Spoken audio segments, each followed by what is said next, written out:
Welcome in to Cubs Postgame Live, presented by our friends at Blue Cross Blue Shield. He's David DeJesus. I'm David Kaplan. John Lester was excellent again, but boy, oh boy, what a day for Javi Baez. Man, that's a great start. A nice little grand slam in the first inning. Another big RBI going the other way in, I think it was the fourth or fifth inning. So he's starting to lock in. The team's starting to lock in, and it's fun to see these guys, especially with this offense starting to get going. Yeah, starting to put up runs in a big, big way. Cubs get it done. Yeah, let's go for it. Yeah, there you we go. forgot last time. Anyway, we'll take a fast timeout. We'll come back. You'll hear from Joe Maddon. We'll show you the pitching recap. We'll get you all the highlights. Everything you need coming up next. Blue Cross Blue Shield. Cubs Postgame Live is next on CSN. It's not how fast you mow, it's how well you mow fast. It's not how fast you mow, it's how well you mow fast. It's not how fast you mow, it's how well you mow fast. It's not how fast you mow, it's how well you mow fast. They're not just words to mow by, they're words to live by. The John Deere Z-Track Z345R with the Excel Deep Deck to mow faster, better. Take a test drive and save up to $250 on select John Deere residential Z-Track mowers. Ah, graduation day. A time for parents to beam with pride as your youngsters embark on a swell future. All but one, that is. You see, Billy thought it would be neat to try Taco Bell's new boldly seasoned naked chicken chips dipped in a sinful side of nacho cheese sauce. By graduating to these crispy triangles of temptation, the only diploma Billy will receive is a master's degree in being hooked. Actually, it's a bachelor's in fine arts, and these things are awesome. What a waste. Brought to you by the Council for Eating Fried Chicken the same way you always have, and not Taco Bell. Inside the rack houses of Jim Beam, thousands of barrels lay silent. But that doesn't mean they lay idle. In fact, inside each and every Jim Beam barrel, the bourbon is aging, building a fuller, smoother flavor that only comes from being aged 4 long years. At Jim Beam, our history's made from the inside. How will you make yours?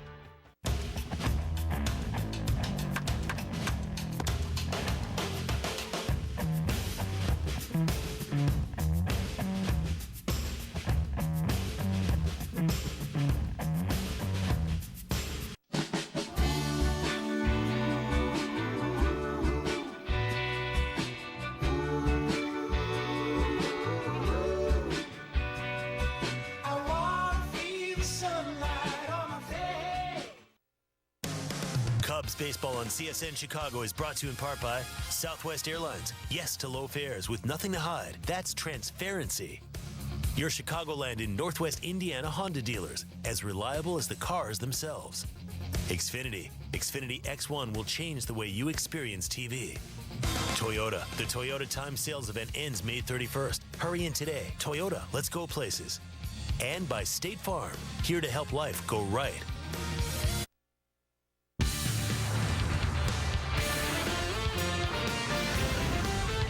This is Cubs Postgame Live, presented by Blue Cross Blue Shield of Illinois. Here it comes. Drive to left. Grand slam time. 5-0 in the first. Here it comes, and there it goes. Way out. Grand slam for Baez. He has a big day. 9-9-2 is a whole lot better than 5-11-2. Cubs get it done 9-5. Beat the Reds. Cubs are 2 over 500. Reds are 2 under. Lester over Amir Garrett. Uehara, his first save of the season.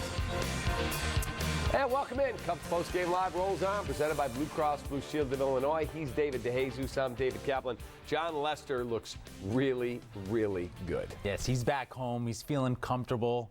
And today he was attacking the zone in those first 5 innings. Yep, pounding it. He was at 10 pitches an inning. We were talking about it. He was efficient with his pitches, throwing strikes, getting head, and then inducing weak contact. So in that 6th inning, though, he started like trying to pick too much. He got a little tired. Got a little tired around the zone, but overall, it was a strong start for him today. Yeah, that's exactly what the Cubs needed, to get a guy to throw 100 pitches and look really, really good. Let's get to the highlights in this one. First inning, bottom 1. Cubs are up 1-0 after bases loaded. Walk. Base is still juiced for Javi Baez. Up and way out. Deep to left. That is his third career slam, second given up by the Reds this year. The other was to Wilson Contreras in the Natty. And that gives the Cubs a big 5-0 lead. John Lester could settle in. Yeah, that's up in the zone where he liked it. I know he fouled off a couple low fastballs away. Then he tried to throw a little hanging slider, and he deposited 400 and something feet away. It's funny, you look at Tucker Barnhart, the catcher, and boy, his head went down. And then Chris Bryant, way up and way out the dead center. That ball over the batter's eye.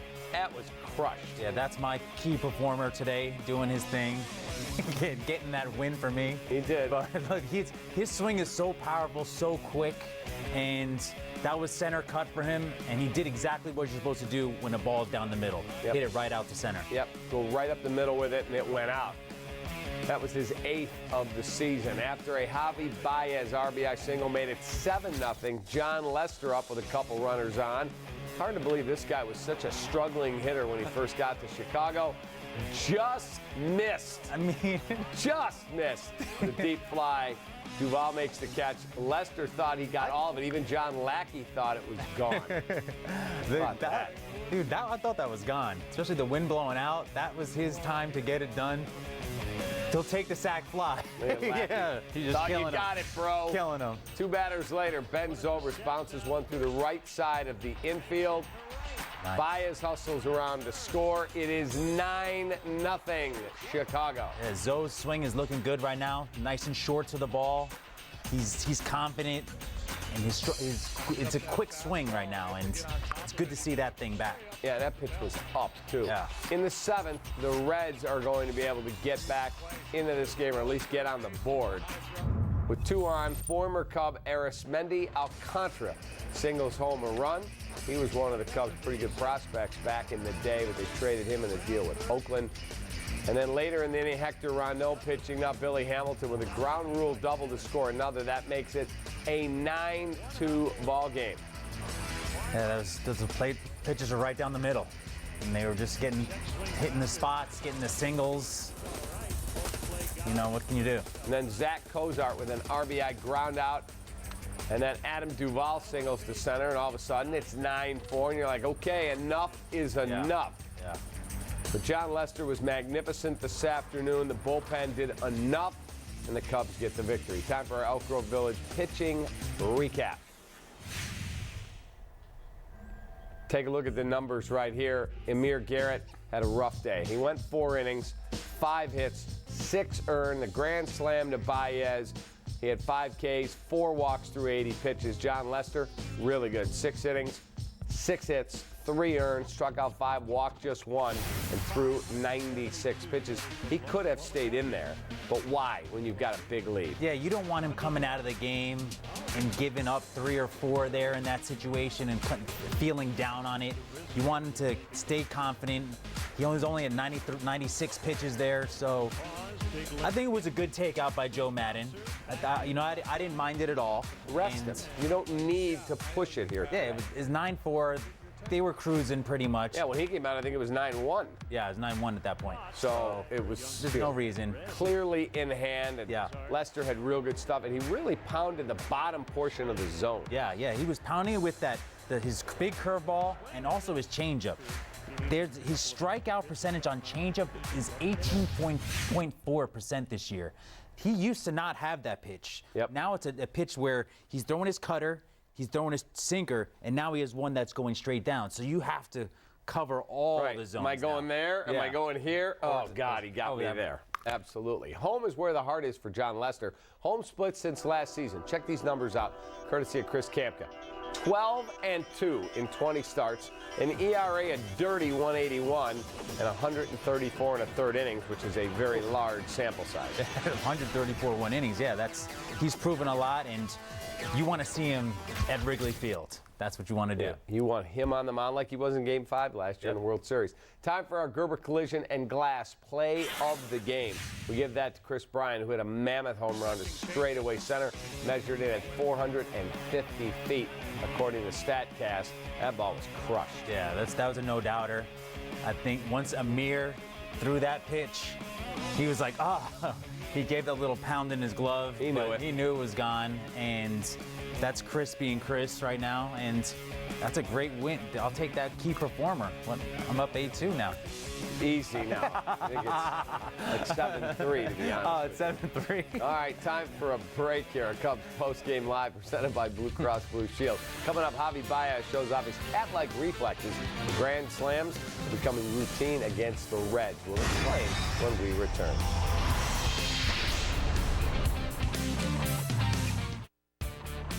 Cubs Postgame Live is presented by Blue Cross Blue Shield of Illinois. Through it all. To be in the Express, you gotta be able to ride. And I mean really ride. Jack, wait. Ma, I ain't no boy no more.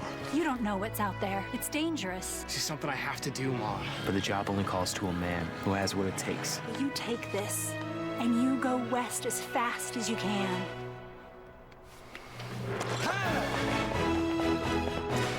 Think we'll see him again, Ma? I reckon. How can you be so sure? Because west is that way. In case you need anything, just give me a call. P.O. Box 17. Of course I'm a real company. You got the area code. Everything your customers see tells a story. Let the UPS store help you tell the right one. From business cards and banners to expertly packed shipments to mailboxes with a real street address. Come in today for help. Being a fan is hard. We make it easier at SportsGrade.com with officially licensed MLB gear and VIP golden ticket experiences delivered right to your door. Join the club at SportsGrade.com today. There are over 18 million new cars on the road in this country, and at Firestone Complete Auto Care, our 4,000 ASE certified technicians are proud to help keep them running newer, longer. Whatever you drive, drive a Firestone.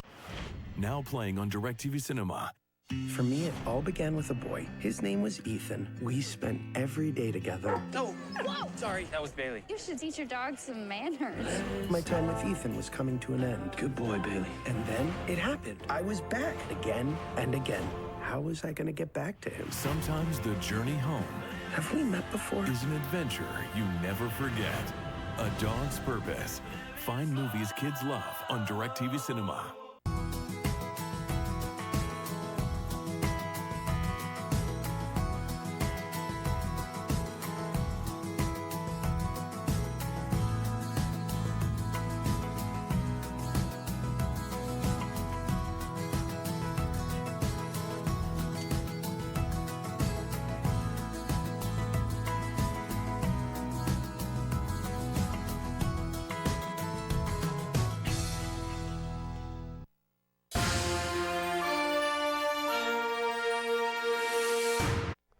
Time now for our Four Seasons Heating, Air Conditioning, and Plumbing. Who's hot and who's not in day games this season? Who's hot? How about Cesar Hernandez? We know what he did to the Cubs. 345, 4 bombs, 9 knocked in, and a 1019 OPS. Awesome.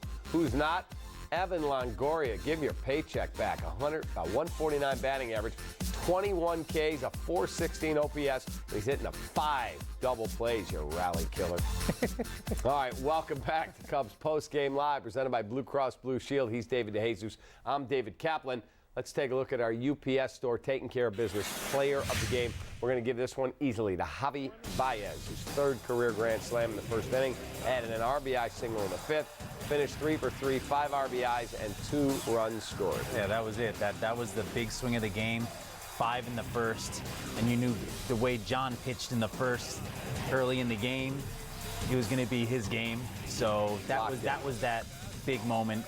Put away early, and then ride it on out from there on. Yeah, I like the hitting to the right side. Yeah, that grand slam was crushed. Yeah, for sure. And then stayed up the middle on this one. I mean, that's Javi. If he can use all the fields like that, he's a tough batter to pitch to. All right, 2 of Baez's 3 career grand slams have come against the Cincinnati Reds. Let's take a look back. Last year, June 28, Baez hit a go-ahead slam in the 15th inning against Cincinnati. He hit it. He knew he got it. That is not an easy pitch to take out. No, that's leaning back on it right there.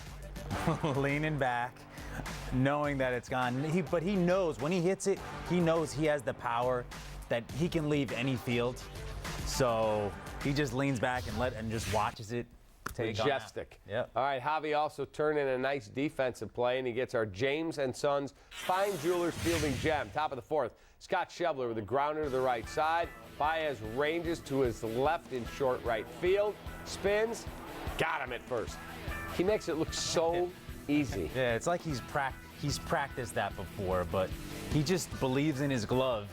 It doesn't matter where the ball goes. He trusts his glove to pick it up and shoot it on over to Javiz. Time for the Jim Beam winning box score, and as Marty Brenneman gets ready to board that Reds plane, this one belongs to the Cubs, Marty. Another productive day for Ian Happ at the plate. 2 for 4, a walk, a run scored. Joe Maddon said pregame he has a very tough decision to make once Jason Hayward returns. When is he returning? Maybe tomorrow? Maybe. He's playing tonight in South Bend. He's going to see how it feels today. You cannot turn this guy back. No. I mean, he is turning on pitches. He's hitting the ball where it's supposed to be, taking his walks, getting on base, scoring runs. You need to keep him in the lineup right now. 100%. He's bringing that energy to this team right now when they needed it most. Yeah, you cannot let this guy go back down. For what purpose? Why? There's no reason to send him down right now. Just hold him, keep throwing him out there, keep giving him confidence, and let him make let his play be the deciding factor. I mean, here's a guy, he got a double, he had a single, he had a walk. I mean, he plays solid defensively. I mean, it's pretty cool to watch a kid coming up and doing his thing, right? Yeah, like he's from doing. the get-go. Yeah. All right, how about this funny moment for the 7th inning? Addison Russell loses his grip on a swing. Bat goes flying and almost, thank goodness it didn't, takes out the bat boy. I've had this happen a couple times. Just like him, 2 straight pitches in a row, thrown it. But mine went straight back. He's almost hit that guy. Now on the very next pitch, same deal. Same thing happens, and he almost gets a piece of Javi. Javi's like, what is going on here? Down he goes. Baez was not taking any chances. On the next pitch, he moved from the on-deck circle to the dugout. I'm out of here. No shot. Shot? No shot. Yeah. All right, Joe Maddon meeting the media, brought to you by our friends at Xfinity. Being a big smooth. Yes, sir. Starting pitcher. You think you pitched really well. I don't know. I mean, that was kind of an awkward moment. I was trying to get one more inning out of him. I did not want to use certain guys in the bullpen in that game. I.e., Koji did not want to use him. I didn't really foresee Rondon either. I really wanted to go to Dunsing and Johnson primarily if it played properly, but it didn't. So even though it's 9-0, wind blowing out, they can hit. Except for that one inning, he was spectacular again. Ian Happ's making it tough for you, right? Again. Is it tough or easy? Yeah, he continues to have good at-bats. He's moving around well in the outfield. Also, he runs the bases well. You see even the throw in that sacrifice fly, Duvall hits down the line there, right next to makes a nice play, just like pops it. I mean, really a strong throw, kind of flat-footed. So I look at that stuff regarding evaluating players and their tools. He's got all these different things going on. He's not just a hitter. Joe, three game sweep, obviously. Can you just talk about the team taking a step in the right direction and coming home? Yeah, we pitched really well. Our starting pitching was pretty good, and that was, for me, it's always the biggest part. I've always said, and I'll say it again, starting pitching drives the engine. I will never be deceived by that thought. While that's happening, then you have a chance to hit better. I mean, just by keeping the other team down, you get your guys a chance to get in the flow of the game and do their thing. So I thought the pitching was really good. In spite of what you saw to the bullpen today, we're still, I guess, before the game, ranked #1 in the National League. And that's with a lot of innings also. So don't get under bullpen. They've been doing a really good job. The biggest thing is just catching the ball. Again, we made a couple errors today that caused Johnny to throw more. See, that's what I look at. It's when you don't catch balls you should, that piles onto the pitcher's number of pitches thrown. That's where it gets tough because we're not used to that. We're used to having our starters throw the minimal number of pitches based on us catching the baseball. So if anything, I'd just like to see us continually get better at our defense, which we are really good at. But I love the way the starting pitching is trending right now. I'm sorry. You've won 20 of your last 25 games against this team. You've averaged over 7 runs a game. Can you explain that? And I guess we just had a good plan. You know, Cincinnati is a good hitting ballpark. Wrigley is good when the wind's blowing out, which it has been. But down there, their pitchers have to pitch in a tough element all the time. The ball, I don't know, it's got to be right around sea level. It's on Mississippi River level at least, and the ball flies. I think the construction of the ballpark leads to ball in the air traveling, so it's just inherently a good hitting ballpark, and I guess we've done a good job, but I don't have any specific reasons. They have some good arms. Last night, Feldman's been pitching great. All right, coming up, we'll look back keys to the game. We'll be right back. Cubs Postgame Live presented by Blue Cross Blue Shield.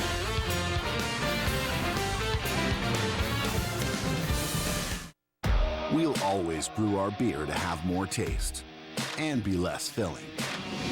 Because we believe that if you compromise on taste, you can taste the compromise. Miller Lite. Hold true. Get in the game with Cricket Wireless. We've got more 4G LTE coverage than T-Mobile or Sprint. And if you switch now, you can get a brand new smartphone for free with plans that start at only $30 per month. Cricket Wireless, something to smile about. Well, I love it. This piece is so you. I know, right? I saw it and I was just like, oh, I have to have it. Is it suede? It's suede. Love suede. State Farm knows that for every one of those moments, there's one of these. Well, I love it. This piece is so you. I know, right? I saw it and I was like, have to have it. Is this suede? It's suede. I love suede. That's why we're there with renter's insurance when things go wrong, but also here with a rewards credit card to help life go right. State Farm.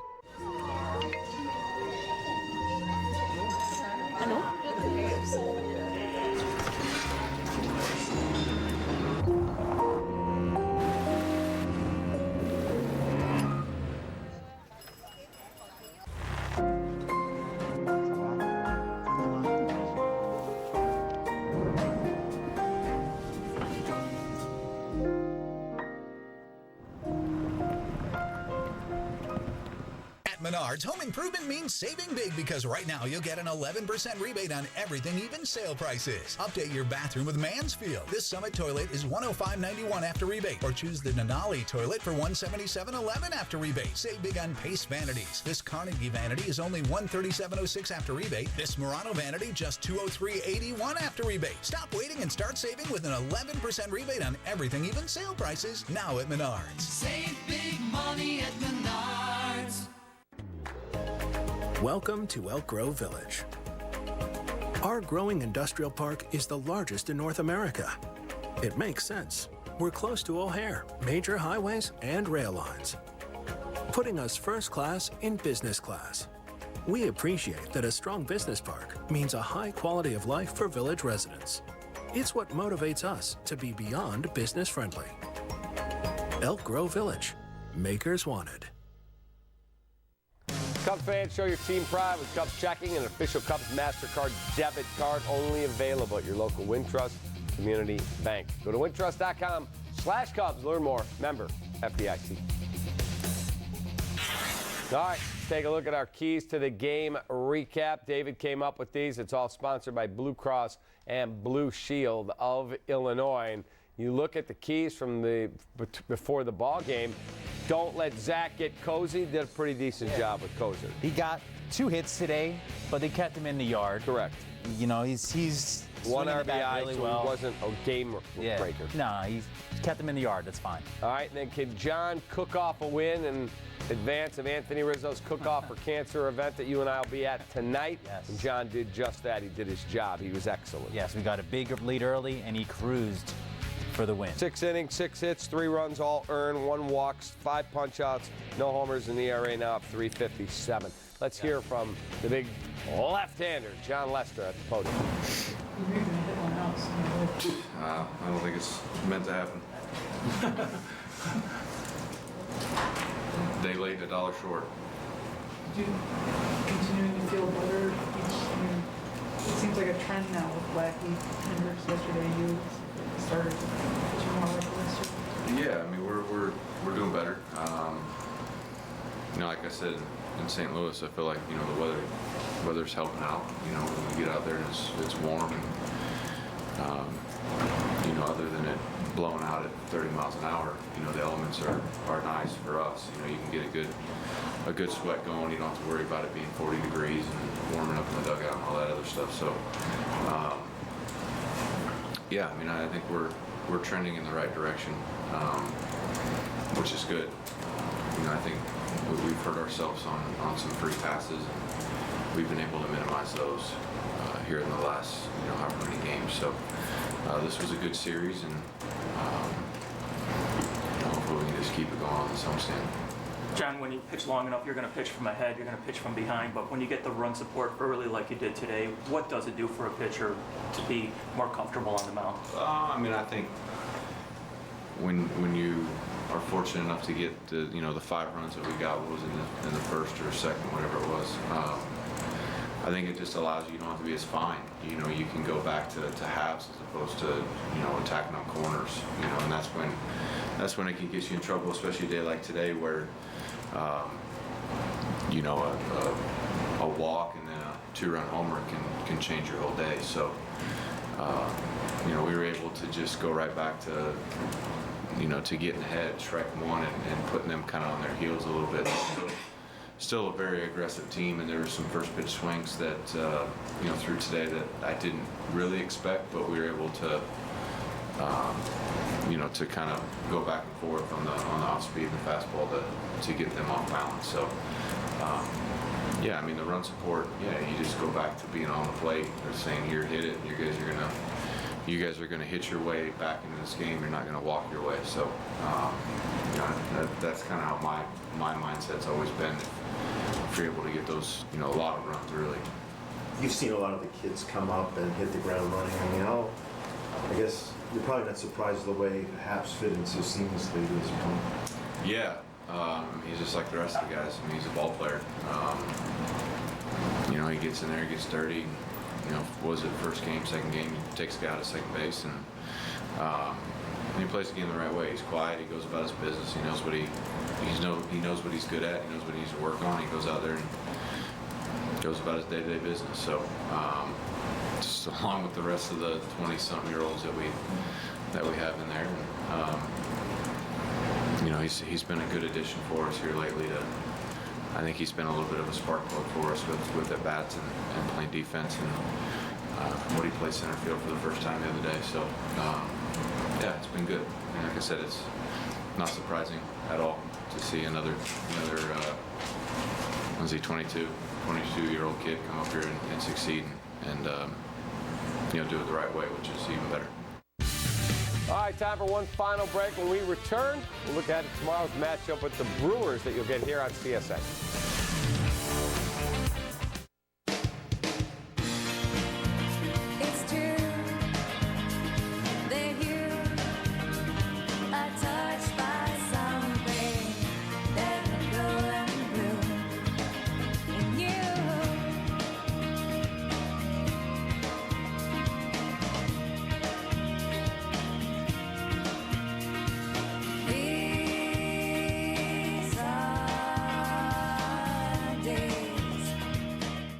Gives you the best in-home Wi-Fi experience. Let's find out. Welcome home. Who's your internet service provider? I have AT&T. Does the Wi-Fi keep up throughout the house? Not very well. Not very well. Did you know that Xfinity has the best in-home Wi-Fi experience? She's been telling me that. Let's pretend this is your house. How's the quality up there? I give it a 10. Let's add 5 devices to the mix. How's yours doing? Yeah, I'm loving this. We gotta get with Xfinity. Learn more about the best in-home Wi-Fi experience or get started for $19.99 a month for 12 months. Click, call, or visit an Xfinity store today. The Illinois Lottery presents a whole bunch of luck in 30 seconds. Here we go.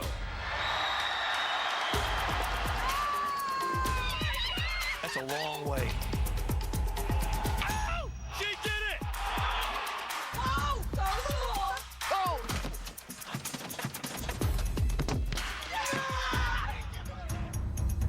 Oh! We won! Yeah, we won! Oh, we won! We won!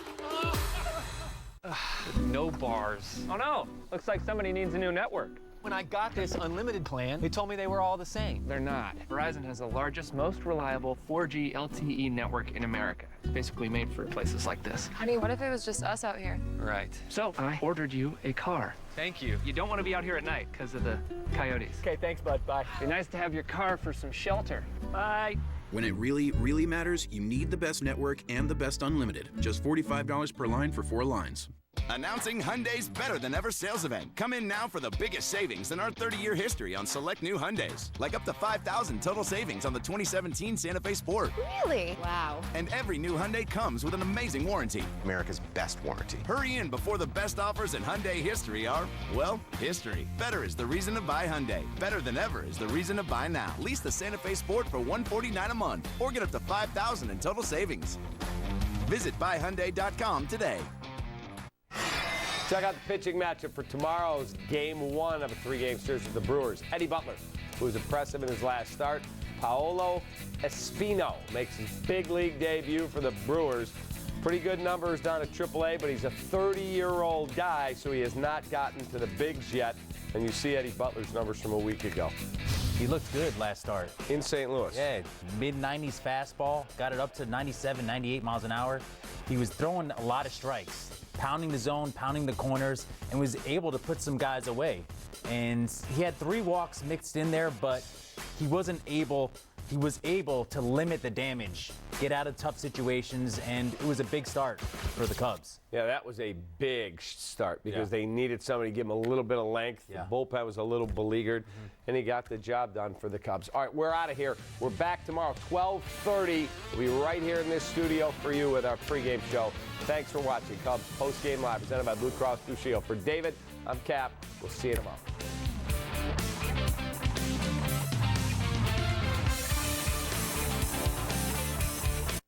At Farmers, we've seen almost everything, so we know how to cover almost anything, even a coop soup. So beautiful. Beautiful just like you. Oh, thank you.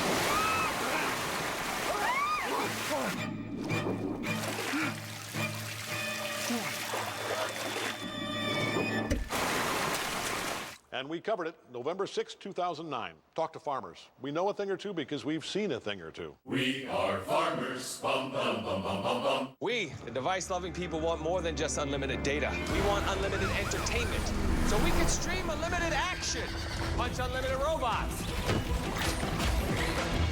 watch unlimited romance, if you're into that. But we also want more, like unlimited HBO. Can I stop dying now, Mark? No can do, mi amigo. It's unlimited. Besides, you're really good at it, James. Don't settle for any unlimited data plan. Only the AT&T Unlimited Plus plan comes with HBO included at no extra charge. In case you need anything, just give me a call. P.O. Box 17. Of course I'm a real company. You got the area code. Everything your customers see tells a story. Let the UPS store help you tell the right one. From business cards and banners to expertly packed shipments to mailboxes with a real street address. Come in today for help. I don't care who remembers me. Doesn't mean anything. You win, you go out on your own terms. You lose, they push you out. You may be too old to fight, but I'm never too old to be a legend.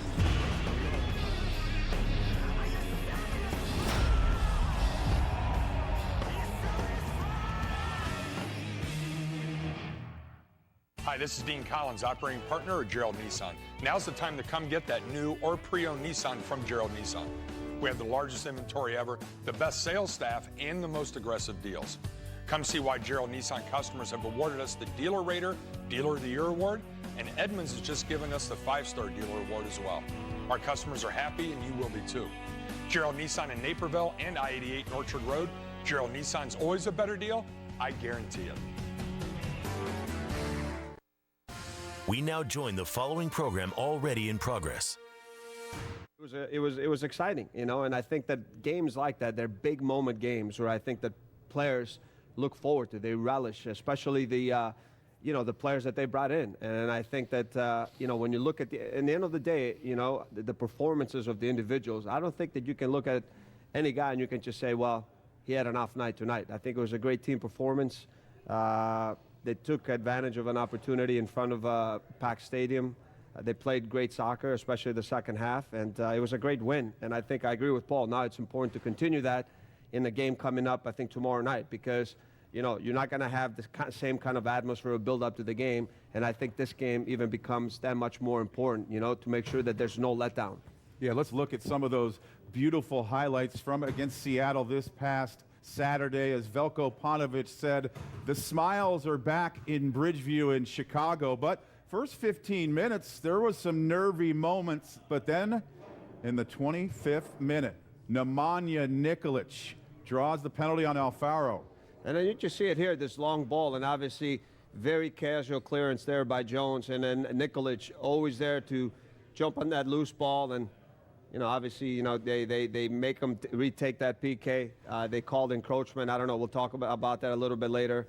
But then he puts that one away. This has been a little bit of an issue for the Fire this year, conceding a goal minutes after scoring one, and that's what's happened here. Long distance, it's Clint Dempsey with his 4th of the year. Yeah, it's so important just to focus and concentration. Right when you score, you can't relax, and I think that's what they did here. A little too much space for Dempsey between the lines, late to step in. And equalizer there. And here at the hour mark, young Drew Connor doing a good job keeping possession going forward. Yeah, I mean, for me, what stands out is Michael Delue's work rate in this game. I mean, this is what he brings to the table. He's very, very smart in his runs and his movement. Even here, watch how he supports Drew Connor, gets in the right spot, gets the ball, plays the right pass, and then immediate movement again and sets up the goal. I thought it was one of his best performances of the year. David Acom there at the finish, then making it 3-1 in the 73rd minute. Paul, I know you would have liked to see this more last year. Brandon Vincent getting forward. He's a guy who has absolutely improved a ton this season. He's young, so you hope to see that, and you expect that a bit, but can't say more about his growth. I know Nelson Rodriguez and Veljko Paunovic would like to see more of this from Kappelhoff going forward and possessing the ball, and it leads to the 4th and final goal. That's a great run, and sometimes it's so hard to track a center back that comes forward, but just a little movement also by Acom, recognizing, pulling away a defender, he's open to get it, and then obviously getting the ball and finding Nikolic, and what a great addition he's been to the team. First 4-goal output in 3 years for the Chicago Fire. Bastian Schweinsteiger and Veljko Paunovic celebrating, so now take advantage of these positive spirits right now and beat a winnable team Wednesday in Colorado. Yes, on paper, yes, but that's the thing that we talk about. Sometimes these are the games that you need to win, and then the Fire are the better team. I think the important thing is that with the veteran guys and the guys that have that experience, to make sure that there is no letdown in this match. You need to win this game. You don't have to play pretty soccer. The only thing that matters is getting the 3 points. And I think sometimes in these moments, in these games, you need things to happen your way. And it happened with the penalty kick. I don't think it was a penalty kick on the foul on Nikolic. I certainly don't think there was any reason to retake the kick. Doesn't matter. It happened. They punished him for it, and then they took the game over from there. Seattle will feel hard done from that, but they know they could have changed the game in the second half, and they didn't. And now you move forward, like Frank said, the Fire have to capitalize in a Wednesday night game where there won't be that same energy. Well, it should be fun this Wednesday. Don't forget the Chicago Fire taking on the Colorado Rapids. When we continue here from Heineken Pub 97, though, we'll also delve a little deeper into that 4-1 win over the Seattle Sounders and get you ready for the next upcoming matches, too. We mentioned a home date tomorrow night, the Chicago Fire Pride Night, hosting the Colorado Rapids. As Fire Weekly will continue here from Heineken Pub 97, presented by the Private Bank, the official bank of your Chicago Fire. As Colorado coming off of a win that snapped a losing streak. Hopefully the Fire put them back on the canvas again.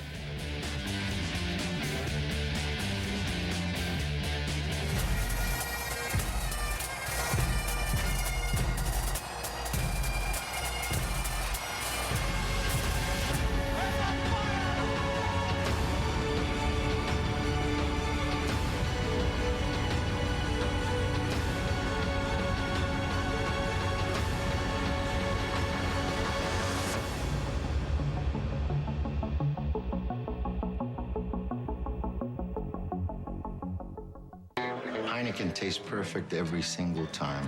And that doesn't happen by accident. It takes 15 years to become a Heineken brewmaster. Almost as long as it took me to master this look. She came to meet a man. She found an angel. What's his name now? Still practicing. It takes 15 years to become a Heineken brewmaster. There's more behind the star. The heat will wear you out real quick. And we've been through some hot ones. It's very physical. You gotta take care of your body and stay hydrated because every moment matters. That's why I drink Advocare Hydrate. I've got a job to do.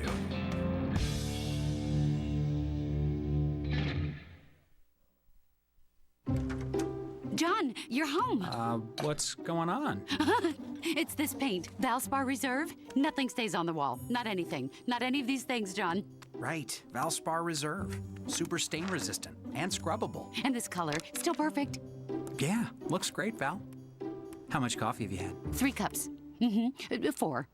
Valspar Reserve Paint and Primer with hydrochroma technology. Now the colors you love stay the colors you love. Exclusively at Lowe's.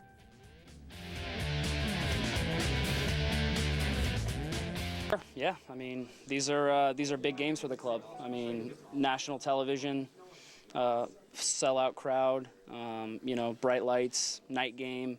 These are games that players should dream of, and these are games that you should thrive in. You know, you should really want to play in these big games. And like I said, after the first half, I thought we were pretty dangerous. I mean, we created some good chances on the break, but we didn't play that well. And we came in the locker room, we regrouped, we changed a couple things, and you know, we came out and we showed character. You know, we showed a little bit of attitude, and that was something that I think this team needs to get better at. You know, we need to continue. And if we would have come out of the locker room against LA and played like we did in the second half tonight against LA, we would be walking off that field in LA with 3 points and feeling pretty good about ourselves right now. So we still have a long way to go, no question about it. Like I said, I mean, we're still learning. We're still learning on the fly how to win, and that's something that only comes with going through tough games like tonight. Well, Dax McCarty's post-match analysis, always so spot on, the experienced one, but he touched on it there. The big difference from the last game against Seattle and the road loss versus Los Angeles was the second half. What did you see the difference in the second half in that 4-1 win? Yeah, and we talked about it, I think, this last week. I think there are moments in the game, you know, you're winning 2-0. I think there are moments where their momentum, they change momentum in the game. And I think in that LA game, yes, the one thing is that LA stepped up the pressure. The intensity was up. They're losing 2-0. They made some changes, and I think they pressured a lot harder. There was a bigger commitment to close down a lot quicker, players with the ball. But I think there were moments when the Fire had the ball. I think their ability now to keep it, to manage the game in a better way, not forcing it in situations where you keep turning the ball over and then the pressure is on you. They dropped a little bit deep, and then I think there was a loss of concentration because through 2 set pieces, you know, you let them back in the game. I think that's a lesson they learned, taking into this next match. Well, Frank, I think one thing about this league that we've talked about a lot is there's not a huge difference between the teams. Even between the first place team and the last place team, on any given night, that last place team can win. And that sets this league apart from a lot of leagues around the world. And so as a part of that, I think that there is an element where it's not just about ability, technical, tactical. It's also about energy. Sometimes you have to have the right energy to survive in a game. And I thought there was a letdown in LA in the second half where the Fire, they didn't have enough energy to match what LA came out with. And that can swing a game. And it was important in this Seattle game that they came out in the second half and they took the game to Seattle at home. And I thought that difference in energy, in pace of play and movement, in just wanting to be in the game was a big difference between a 4-1 win and a 2-2 draw. I think it's huge. You touch on a good point, I think, because energy, everything starts with that. To have the energy, to have the intensity, because even the lack of concentration when you drop that, it comes from energy. So I think when you get a little bit fatigued, when you're chasing the game, I think that happens. And I agree with you, but I think when you look at this game, I think that, you know, they stayed very compact, other than the beginning, you know, first 10, 15 minutes where I think they gave Seattle some space, and now they were dangerous. I think they stayed more compact, and I think they did the one thing they do very well is that they're very good in transition. you know, and then I think they created a lot of opportunities through that. But then also when you saw that goal, I think the ability to move the ball in the attacking third of the field, the play you talked about, with Drew goes over, Drew Connor goes to the right side, he gets the ball, there's a good build-up, there's good movement, and then to finish it off. So it's like getting that second goal, you know, for them at home, and then getting the crowd back into it. I think that was a positive. And when you talk about energy and you talk about desire in certain moments of the game, I think you have to look at both teams. And there were moments in that second half where I thought Seattle were poor, where there were individual mistakes in defending, and those mistakes were punished by the Fire, and they led to goals. Jovan Jones had some moments where he just had some mental letdowns defensively, or he didn't chase and cover in certain key moments. And credit to Chicago, they punished those moments, but I thought that was a key part of what happened to Seattle. And I think as good as he is going forward, because you can look at before the game and you say, here's a guy that has 5 assists going forward. For me, in a game like the other night, I think he cost them 3 goals because he got ball watching, even in the PK, poor turnover. I think that was an area where when he went over, I think the Fire in transition were able to expose that space that he left behind, but also centrally, because I think when Roldan is in the middle with Alonso, I think it's a little bit better, and then they cover those wide areas better together. So I think there's more freedom for him to get forward. And I think with Alonso and Svensson, as the game went on, they were pushing the game. There were big holes centrally and out wide that the Fire were able to expose in transition. Frank, watching Schweinsteiger and Paul too, we see him move around in different places in the midfield. Do you have a preferred spot watching the German where he's most effective? I'm not lying to you. I watched the game like 3 or 4 times, and I think maybe he had turned the ball over once. And I think he's very smart, the way he moves, you know, to create overloads in certain areas of the field. We talked about it. I think the second half tactically they made a change. He played up a little bit higher, but he still drifts wide. His timing and his ability to see where the space is and create overloads is a key, but also his ability to play balls that are not predictable. You know, the ball comes, his back is turned, and he can see everything. And I think with one ball now he leads, you know, a counterattack. He keeps possession. He doesn't force the ball, I think. So that's been the key. Yeah, I think for me, part of that too is when you look at the way the team lined up against Seattle, they had players who are capable of stretching the field on the field. You have Solignac, you have Deleu, you have Akam, and you've got a player in Schweinsteiger and a player in Dax capable of rewarding those runs. And that, I think, was a big difference, and I think it's going to lead to some interesting decisions for Veljko Paunovic down the stretch. Well, speaking of rewards, Drew Connor has been rewarded with some starts at right back the last couple of matches. When we continue here on Fire Weekly, we'll talk to young Drew Connor and talk more about this Chicago Fire team that is getting ready to host the Colorado Rapids tomorrow night at Toyota Park. 7:30 kick. The men in red go for their home win again, coming off of that Seattle victory. As this is Chicago Fire Weekly, presented by the Private Bank, the official bank of your Chicago Fire, as the men in red trying to take advantage of that big 3-goal win and bring that positive energy to home this Wednesday when they host the Colorado Rapids.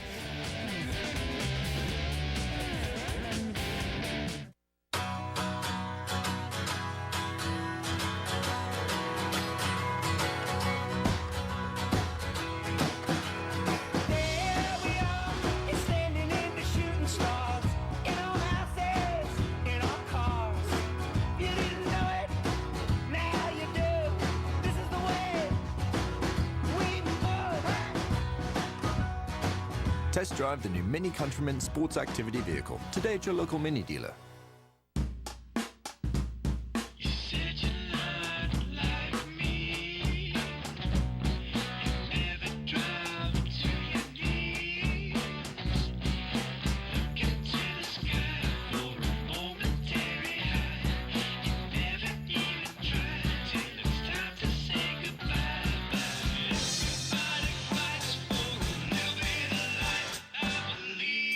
Geico Motorcycle. Great rates for great rides.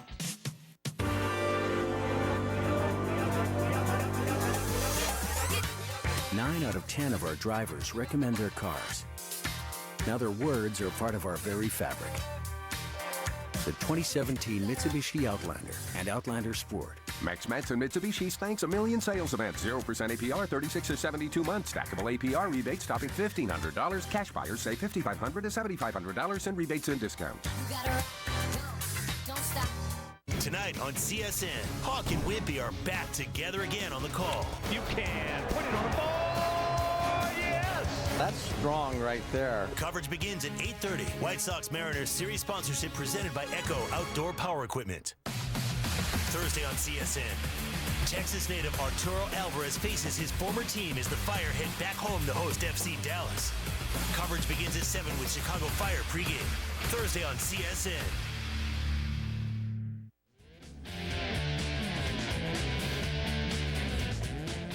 Welcome back to Fire Weekly, presented by the Private Bank, the official bank of your Chicago Fire. It's good to have a Chicago Fire Academy product, and now a member of the starting 11, Drew Connor, joining us. And Drew, you're pretty hard on yourself like most athletes, so we'll get right to the chase. How would you rate your performance so far at right back? You know, not bad, especially, you know, coming from the center midfield. You know, first 2 starts, I thought my performance in LA, you know, was pretty good. I'd probably give it about a B, B+. Last game, maybe like a B-. Yeah, Drew, I played fullback growing up, and I could never have stepped into the middle of the field and done the duties of a central midfielder. What has that transition been like? What's been the thing that threw you off most, and what's been the part that's been surprising about the right back position for you? Yeah, I mean, I think when I was making the transition, it was kind of like a little bit awkward being, you know, deeper on the field and receiving the balls back there. But at the end of the day, it's still soccer. And now I've kind of realized, you know, when you get the ball as a center mid, you're kind of working with, you know, the 360 pressure from all angles. And, you know, receiving the ball at the right back spot, you kind of have the whole field in front of you. It's a little bit easier to, you know, pick out passes. You have a little more time. No, but that's what I was going to say. Centrally, when you played, there's so much going on. You know, Right. On the right side, I think, you know, you see the field. I think you're more involved in the game. But did you play in the preseason a lot on the right side, or was it just short term now that they said, okay, let's see if we can try Drew out there? Did you do a lot of training? I actually, in preseason, I never, you know, slotted into that position. A lot of people thought when we scored that preseason goal against Miami. Yeah. Yeah, that I was playing right back, but I was actually playing center mid and dropped into that right back slot and went forward. So, yeah, I got a bunch of texts about that goal, like, oh, dude, you're playing right back and getting forward. But no, I was actually playing center mid. I was going to say that's what stuck out in my head of preseason is you started that attack on the right-hand side and made that run like 80 yards through the middle of the park. And I just assumed that had been them trying you out in anticipation that this might happen. Right. Well, maybe that gave them a little bit of an idea. No, I was going to say, what adjustments, like, what's been the biggest adjustment for you? Coming from, I mean, obviously, didn't play a lot last year, but I think the USL games that you went to, I think were a big help to you. Absolutely. To your game. Absolutely. What's been the biggest adjustment at the next level for you that you had to transition? I mean, I would say as far as like playing right back, it's holding that line. You know, that's something that I had never done previously. So kind of, you know, when to step, when to drop. So I think I've done a pretty good job of that with you know, talking with Johan and Zhao and, you know, kind of holding that line. But just like professional soccer in general, I mean, the speed of play. You know, I know it's cliche and I know everyone says it, but it's definitely true. The fullback position has changed a lot in modern soccer over the last 5 years. We see fullbacks getting forward, and a big part of what a team does attacking-wise. You're capable of doing that. We saw that on the goal here where you combined with Michael DeLue to create the goal the other night. How much are you kind of learning the balance of when to go and when to stay, especially considering you're just 2 games into that position? Yeah, I mean, there's definitely balance. I think what I kind of look for is when players need support. So in that situation, Michael had the ball. I rolled up the line, you know, to help. And then, you know, it was time for us to combine. And in those situations in the final third, it's, you know, you don't train that. It's kind of up to the players to improvise and do what comes naturally to them, which you know, I did in that situation. So I think that's kind of been my cue, is to roll up when guys, you know, need help. But I think as I get more comfortable in that position, I'll start overlapping and things of that nature. I'll tell you, there was a play in the first half, and that's why I love this guy, because I know he's got that bite in him, you know? I think there was a play in the first half. It was a loose ball, and Alonso's going to it, and you're committed. You go in, and you make a hard challenge, you know? And then sometimes you don't see enough of that, you know, because there are moments in the game where, you know what, when you need to go on a hard tackle, you do it, and I know you bring that, but you're a good soccer player also. So it was great for me to see that commitment of you early on, to close down and make that hard challenge. Yeah, and I think that's, you know, part of my game where maybe the coaches think that I could, you know, play in that right back position, is they see that tenacity as well as, you know, the skill on the ball to keep it. Well, it's not like he hasn't had challenges in his first couple games. I mean, he goes to LA, they're a winger-heavy team out there.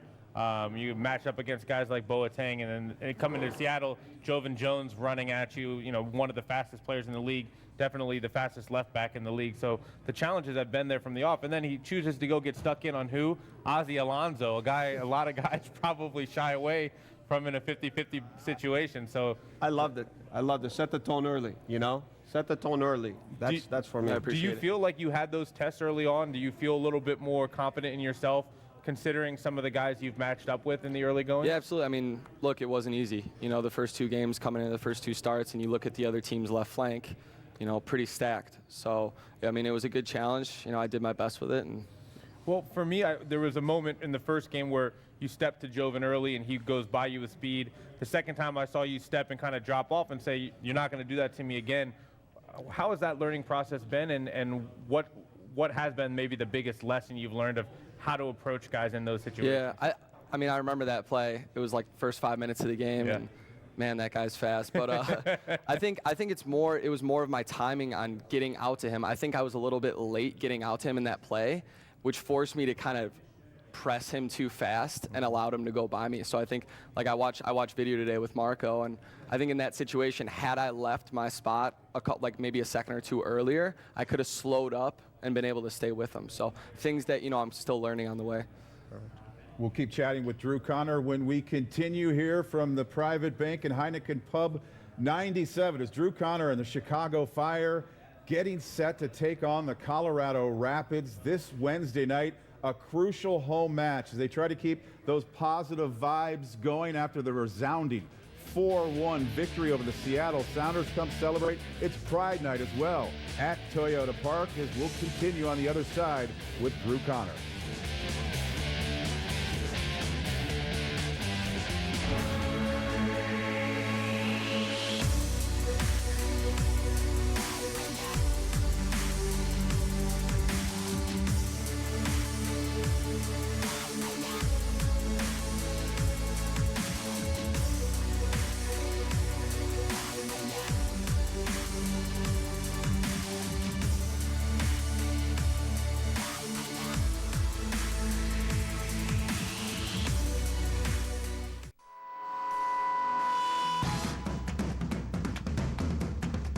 We don't give up. We don't quit. We keep going. Day in, day out. We fight on. Why? Because we are champions. Be a champion. Don't let pain knock you out of the ring. Our hand, wrist, and elbow experts are pioneers worldwide. You need us in your corner. Midwest Orthopedics at Rush. Make an appointment today. After our minimally invasive spine surgery, 80% of golfers maintained or improved their handicap. Be treated by the pros to play more like a pro. Midwest Orthopedics at Rush. Make an appointment today.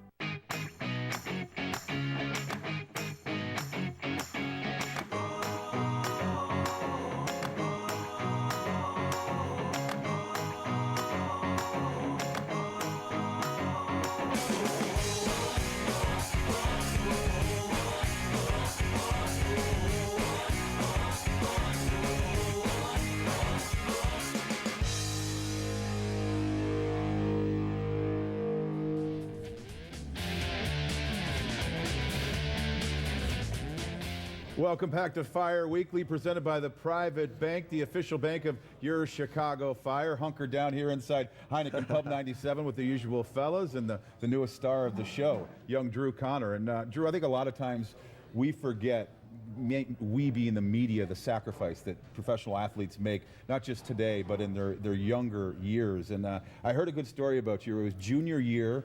You had an opportunity to go to prom. A senior had asked you to go to prom. And the problem is, though, you're playing for the Chicago Fire Academy, and you had a game at 10 a.m. the next day in St. Louis, and you approached Larry Sunderland, the Academy director, about the dilemma. And maybe you could take the story over from here, what Larry said and what ensued the rest of the night. Yeah, well, I mean, I still give a lot of credit to Larry for my youth development, but that guy was pretty hard. So I was very scared going to him, asking him if I could, go to prom and still make the game the next day. And he was like, "What are you gonna marry this girl? Yeah. What are you gonna make?" And I didn't really know what to say. My dad called them. They kind of worked it out, so I was able to do both. But hats off to my dad for driving me through the night to St. Louis, still making the game on time and beating Scott Gallagher in the morning, so I'll never forget that. Well, now, was that as scary, though, as meeting Frank Klopas when you were just a little fella? I believe we have a picture of you and Frank from back in the day, and there's there's two good-looking young soccer players. Yeah. Wow, is that Frank? I can't tell. The hair looks too dark. I don't know. Who's this guy talking to my left? Is this Paul shaving his beard? I don't even recognize this guy. No, my dad's favorite restaurant is Greek Islands over in Greektown near West Loop, and he used to take me out there all the time as a kid, and we would always see Frank there, and we'd be sitting near him, and my dad would go, "Come on, let's go talk to him. Let's go talk to him." "No, Dad, no." So, he brought me over. I think it was like my first year in the academy. I was like 14. He brought me over to the table, and Frank was with some friends, and he was kind of, giving me some tips and stuff. Well, for me, it was great because I watched Drew play when he was younger, those 14 days with the academy, and he was, I saw at least back then, that he was head and shoulders above the rest, and that he had not only the quality, but he had the drive, inside of him, and you can see that in the game. So it's great. It's almost like a dream come true. It was for me. I know when I play, it must be the same for you. But I wanted to talk a little bit. What was it like, knowing that you're gonna play in this game? You're playing against, Seattle, national televised game, sold out game. What's going through your mind the night before, and how many tickets you got to get to make everyone happy here? I had to get a lot of tickets. The pregame was a bit hectic trying to get the tickets together, but it was really exciting, man. It was really exciting. I knew probably two days beforehand that I was going to get the start. Just knowing it was going to be on TV at home. Rumors were that it was going to be a sold out crowd, and I haven't been to a sold-out Toyota Park game since maybe 2010, that Eastern Conference semifinal that went to PKs against Real Salt Lake. I was at that game with all my high school buddies. So it was really exciting, and the night before the game, I just tried not to think about it too much. It was hard not to think about it, but you just kind of try and push those nerves away. And once you get on the ball the first couple times, it just all comes natural. And we were talking in the segment before you came on about you had this big night game, national TV, defending champions, sold-out crowd. The energy was there. You get a huge win. Tomorrow night you play. It's a midweek game. It's Colorado, bottom of the table. Maybe not as much of that kind of excitement around the game. How do you guys make sure you maintain a certain level and keep the momentum going forward? Yeah, the fact that they're back-to-back games I think helps us as far as momentum goes. But these are the games you have to get up for. This one is just as important as the last, and we have to build on that win. Seeing guys like occasionally like Jermaine Jones or Clint Dempsey across the field last Saturday, do you at times ever catch yourself being starstruck prior to a match? Not really, but when myself and Dempsey went up for that header and I kind of knocked him down and helped him up, there was kind of a weird moment where I was helping up. I'm like, oh, that's kind of weird. I saw that. I was watching the tape again, and then you went in and picked him up, and he gave you the hand. Sometimes as forwards, I said, forget it. This guy kicked me. I'm just giving him my hand. Right.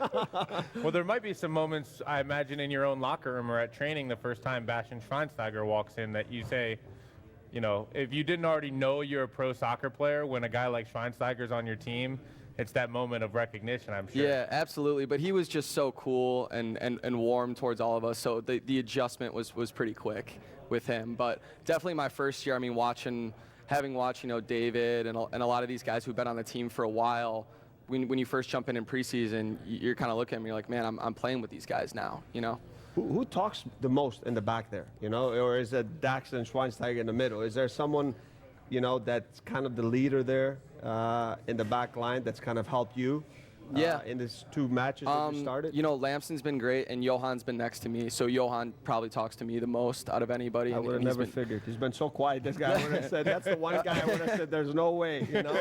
No, he does. He does. Okay. You can't hear him, but, you know, I can hear him out there. So. Well, the good thing that Drew can know, if you ever want some more tips from Frank Klopas, just go to the same exact table at Greek Islands. Yeah, he'll be there. And he'll be there.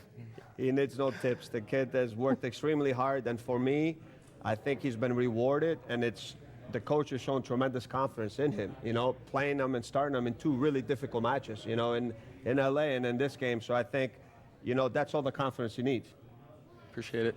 Appreciate it. Drew, thanks so much for the time. It's cool to see you go from Chicago Fire Academy product to University of Wisconsin and now starting on the big stage, and hope you remain there a long time. Thank you, guys. I'm very, you know, grateful for the opportunity, and hope I can keep it up. Can't wait till Wednesday, and this upcoming Saturday is the Chicago Fire getting ready for their final home match before they jump away on a quick road trip this weekend against DC United. Be sure to come out to Toyota Park this Wednesday. That's tomorrow, Pride Night, Colorado Rapids. Visit Toyota Park, and we'll continue here from Heineken Pub 97 and Fire Weekly, presented by the Private Bank, the official bank of your Chicago Fire.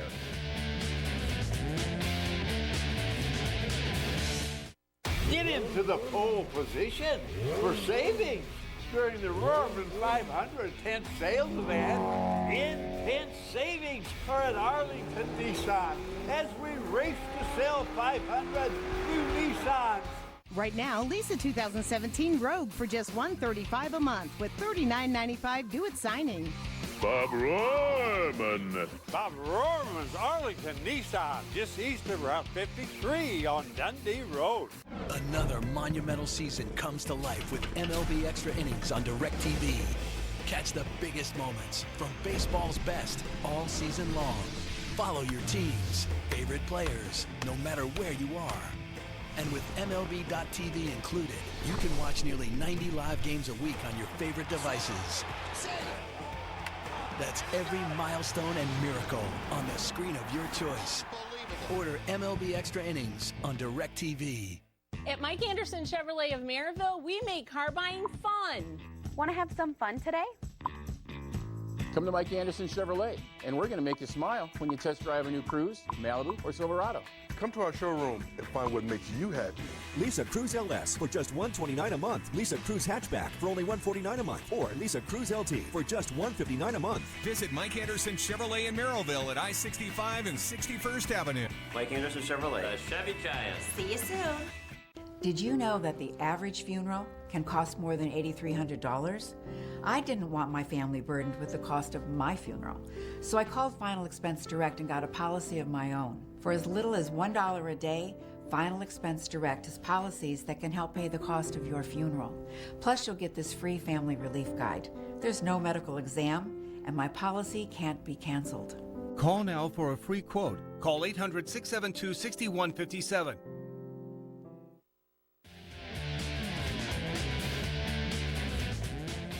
Welcome back to Fire Field Vision, powered by NovaCares. We'll continue to talk more about that incredible victory over the Seattle Sounders. We've already talked about it a little bit, gentlemen, but what else impressed you about the 4-1 result?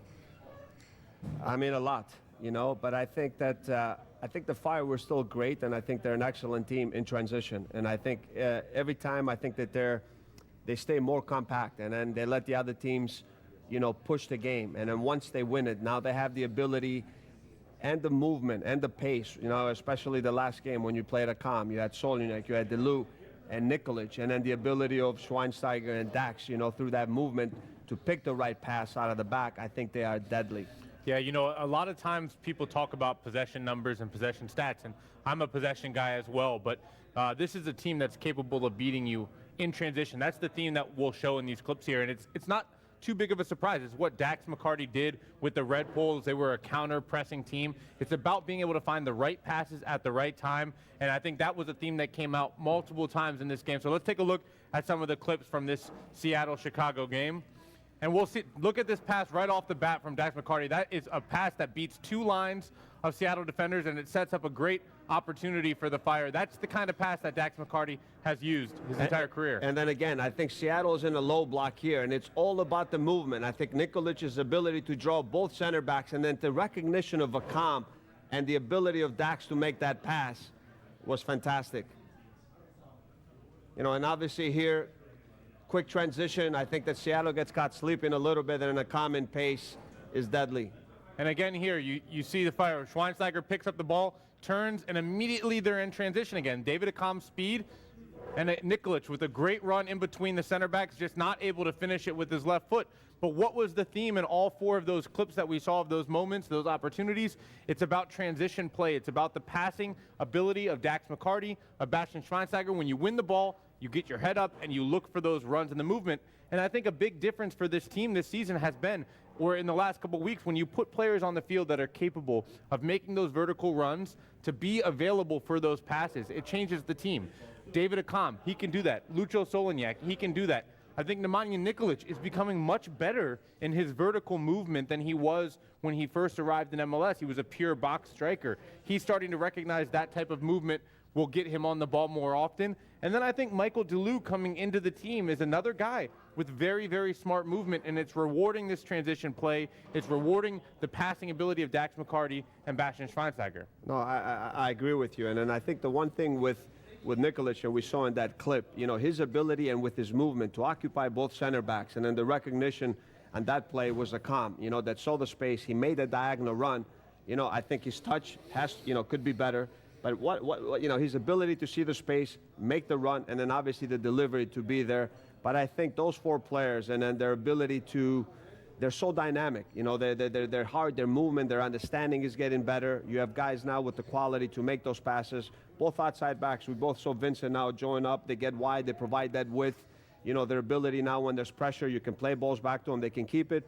But I was happy, Paul, to see, you know, the goal with Drew Connor, because they're good on transition, but their ability now when Seattle dropped low and their ability to move the ball, you know, I think was the key, because I think that, you know, I think we see early on in games like this, and I think that still at moments where defenders let players go, they don't track runners, but as the season goes on and the games are more meaningful, and now when you're in the playoffs, I think their ability to attack a team that plays in a low block and move the ball quicker and create those spaces. And I think that, I'm telling you, Nikolic for me, maybe he's not the biggest guy, but he's got very good feet. And that's where I disagree with Wallman. He says he's not good with his back to goal. Well, he doesn't have to play and hold two defenders up.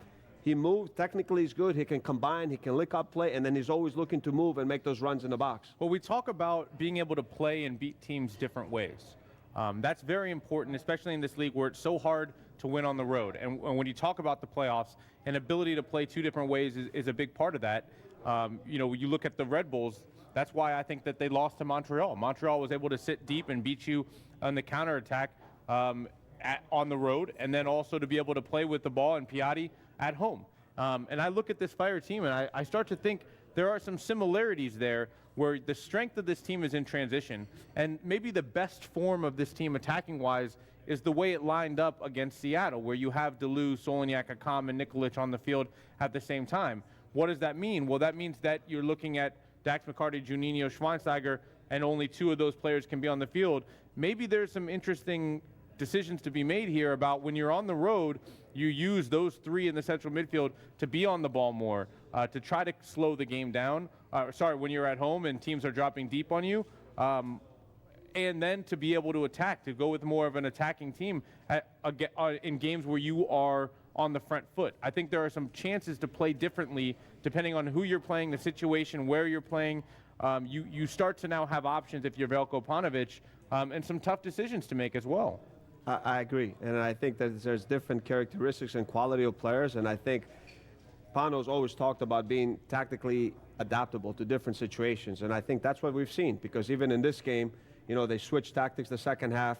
They even made a move at 2-1. They played with 5 in the back, 5-3-2. So I think that the team has been able to learn from these tactical changes and made them a lot better. Frank, quickly, you score goals for a living. Because of the hot start from Nemanja Nikolic, should his goal right now be a golden boot in the 20 to 25 goal range at the end of the season? Listen, for me, I think that when I look at it right now, I think, you know, this guy is a goal scorer that the Fire have not seen in a very long time. You know, and I think his potential. I think you have a team that's playing for him. He's got the quality to finish those chances. I think for me, he can score over 20 goals. I don't want to say a number because, you know, I mean, listen, he could have easily have had over 10 goals now. Yeah, it's a good time of the year to get greedy watching the Fire. Nemanja Nikolic scoring some goals as they will continue this Wednesday hosting the Colorado Rapids. Come out to Toyota Park. It's Pride Night. 7:30 kick, one of the first late kicks of the season as the temperatures begin to warm. And stick with us here from Heineken Pub 97 as Fire Weekly, presented by the Private Bank, the official bank of your Chicago Fire.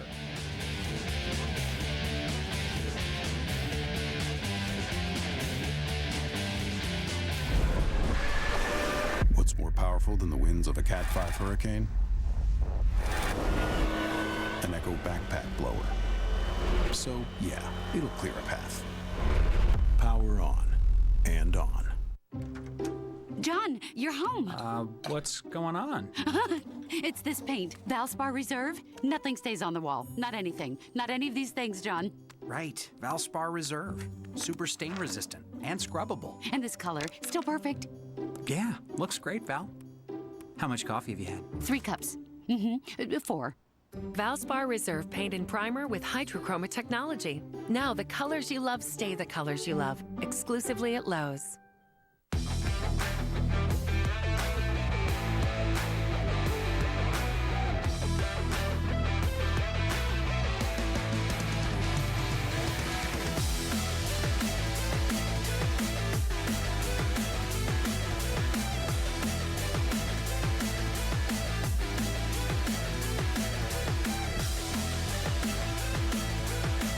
Find a location near you at chicago-fire.com/youth.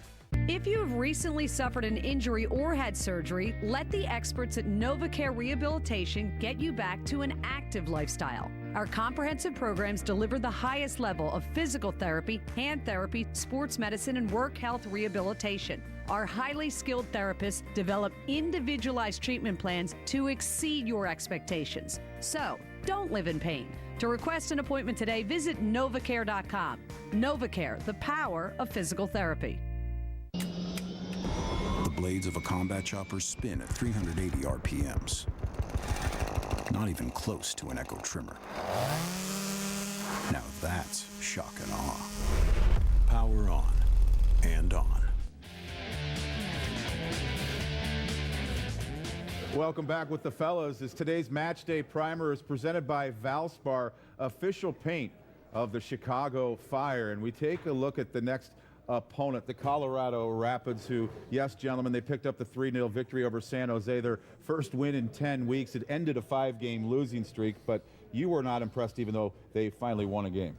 Well, we watched a lot of the games, and they were difficult to watch. And you know how much we love to watch soccer, but I think it's a team that's really struggled. I mean, they haven't won a game on the road. They really struggled on the run of play to really create any chances. I think a lot of their buildup, when you see, you know, very direct play out of the back from the center backs, they bypass the midfield a lot. I mean, so the challenge is if you do give them space and Badge's on top with Gordon, you know, the thing is that's dangerous. You have to track runners. Gordon is good in the air. He's going to flick everything. They do get their, you know, the outside backs trying to get forward. They do get a lot of crosses in the box, and when they do get numbers in the box, Paul. And then obviously you have a guy like Gashi that comes centrally, but he doesn't really look to combine. When he gets the ball, his first thing that he has in mind is to cut inside and look to shoot. You know, there's not a shot that he doesn't like. So that's from the offensive side. Yeah, I mean, I think when you talk about the Rapids, you look at the trade that they made with Minnesota, and you say, what is this team thinking? What do they want to be? They moved Mark Birch. They moved their captain, Sam Cronin. From what I was hearing from sources, it was a trade that didn't go over well with the players on that team, and with certainly not with the fans of that team. Well, why not? Because what's the vision of this team if you don't have players like that can defend and keep things organized? Well, they wanted to play more attacking soccer, and Bismarck Boateng, the player they brought in from Manchester City system, gets injured right away after that trade. And this is a team that they just don't scare anybody in the midfield. They absolutely don't. And Frank's right. I mean, you watch their game, and everything is just long balls out of the back, direct to the strikers, and it's not a lot of fun to watch. I mean, we got some clips here, and you're going to see this theme about how Colorado plays throughout these clips in this game. If we can take a look here. just starting off right away, I mean, this is the transition play that we're talking about with Colorado. Very, very quick to win the ball, and then they go right away in transition. Marlon Hairston is a player I think very dangerous with speed, but terrible attempt at finishing there. Yeah, and obviously here, there was just a quick transition play where Saeed goes down, and they do get numbers in the box, and that's the one thing you have to worry about. And then obviously, Paul, here, just direct play. They're able to win that second ball, and then obviously just they have runners. Gashi gets lucky a little bit. Everybody, even they're looking for the foul, and then they see the ball popping, and they say, let's see what happens, and they score that goal. And here, good hard work from the forward, but they're only pressing at midfield. And then it's just a transition play, and Baji, look, 20 yards out. That's a quality finish. But that's how Colorado wins games. Mistakes by San Jose. 2 of those goals you can see right there were bad mistakes defensively that lead to goals. And it's just a team that they don't play pretty soccer. They don't make you fear them at all. If you can play with a little bit of depth on the back line to account for Baji's speed, and you can get up and challenge Gordon in the air, have one person go up with him, have one person drop off in case he wins the flick, I think that you feel pretty good about yourself. I think the Fire should dominate in the middle of the field for sure. And then I think their ability now, if you isolate their wide players with the and I don't know who's going to play. We still have to see if there's going to be some changes. But I think the one thing is that, you know, we talked about for them not to lose their focus and concentration, and how now you have a good performance, and it's important what you do in this next match, because this is one of these games in hand that it's huge to get the 3 points. You should against this team, but we know in this league, you know what I mean, the games are never easy, but on paper, and when we look at this team and we try to analyze this team, it is really a poor team. Yeah, and I think you nailed it. It's Major League Soccer.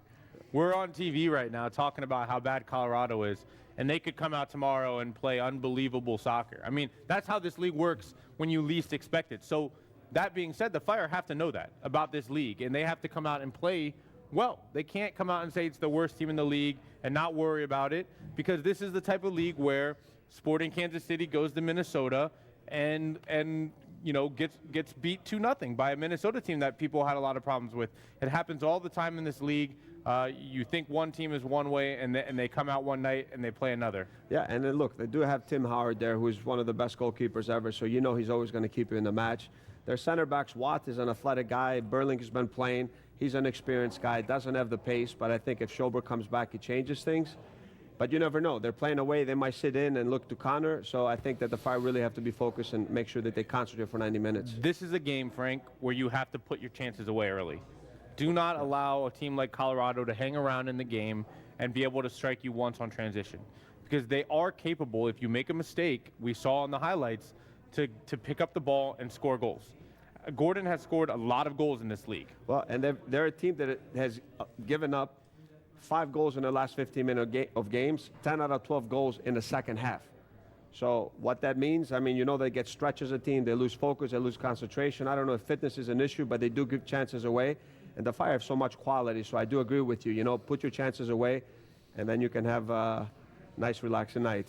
I'll be interested to see as well, you anticipate a little bit of squad rotation, considering that in the next week, 8 days, you have 3 games. You just played a game against Seattle. I'm not sure yet who will play and who won't.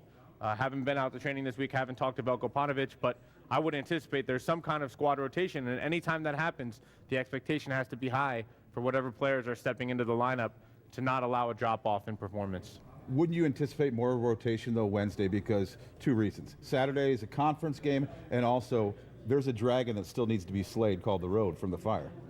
Yeah, for sure. The only thing with this, when you're playing at home, you know, there's no travel, you sit at home, you played Saturday, you have an opportunity to recover. But, you know, listen, I think that this team is deep, so I think it's that if you make any changes, they're going to be minimal. Well, we'll see how many changes are made. Again, this Wednesday, Colorado comes a-calling as the Chicago Fire try to stretch their home unbeaten run to 6 games this season. They'll host the Rapids, 7:30 kick at Toyota Park. It's Pride Night, should be another warm day, perfect conditions for the beautiful game. Stick with us, is Fire Weekly, presented by the Private Bank, the official bank of the Chicago Fire. We'll wrap up the show when we come back.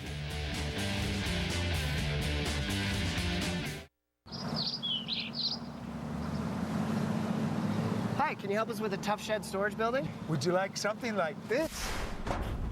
That's perfect. Cool. Do you guys sell Tough Shed garages too? We sure do, and I can help. Great, thanks. Get 10% off the base price on Sundance Series sheds and garages. Home Depot consumer credit card holders receive an extra 5% off, plus no interest if paid in full within 12 months on Tough Shed purchases of $2,499 or more. No pit stops.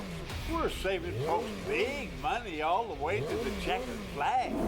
Get to Schaumburg Ford during their Bob Rohrman 510th sales event. Right now at Bob Rohrman Schaumburg Ford, lease a 2017 F-150 STX for just $129 a month. Bob Rohrman. Bob Rohrman Schaumburg Ford, just west of the Woodfield Mall on Gulf Road in Schaumburg.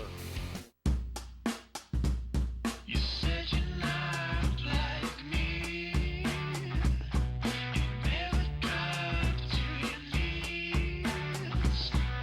Look into the sky for a momentary high. Never even tried till it's time to say goodbye. Everybody fights for a living life. Geico Motorcycle. Great rates for great rides. Tomorrow on CSN, the I-94 rivalry is back as the Cubs open the series versus the Brewers. Kerry Wood joins Len in the booth for the call. Coverage begins at 12:30 with Cubs pregame live or stream live on the NBC Sports app.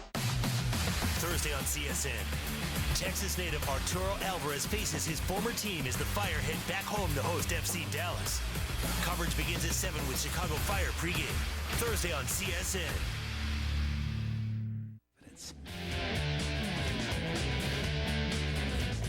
Welcome back to Fire Weekly, presented by the Private Bank, the official bank of your Chicago Fire. Now we talk more big picture in Major League Soccer play. And they've been the darlings of MLS the last couple of years, but especially the start this year. Toronto, once again, now 6 straight wins. Are they the best team maybe in Major League Soccer right now? I think so. I think when you talk about the best in MLS, you're talking about Toronto and Dallas. They set the standard in their respective conferences. And you know, it's funny because early in the season, Toronto, I think, had 4 ties in their first 6 games, just 1 win. And people in Toronto were freaking out. They were talking about Greg Vanney being fired. Kurt Larson, who's always a little bit controversial, wrote a column saying, calm down. You know, this is the way they started last year on the road. 6 straight wins, 22 days they accomplished that. It's one of the longest win streaks in modern MLS history. There were 7 wins by Sporting Kansas City. I mean, it's crazy, but to me, they set the standard. How quickly things change, you know, but I think when you know, the pressure's on. When you spend that kind of money on 3 DPs, listen, you better put like streaks like this together. But Paul is right. I think the expectations are high, and but it's been amazing how things can turn so quickly, you know. So you look at that, but I mean, Paul, I also saw like the result Atlanta got, you know, on the road. You know, you go to Portland, and then I think they dominated the game, over close to 70% possession away in Portland. I think that's something that we don't see. Well, a lot of people have been critical of Atlanta of recent. They're talking, oh, Minnesota's playing better than Atlanta right now. It's all switched from the beginning of the season. Well, Atlanta's played 6 of their last 7 games on the road, and they've done it without their top striker, Joseph Martinez, who's been out hurt.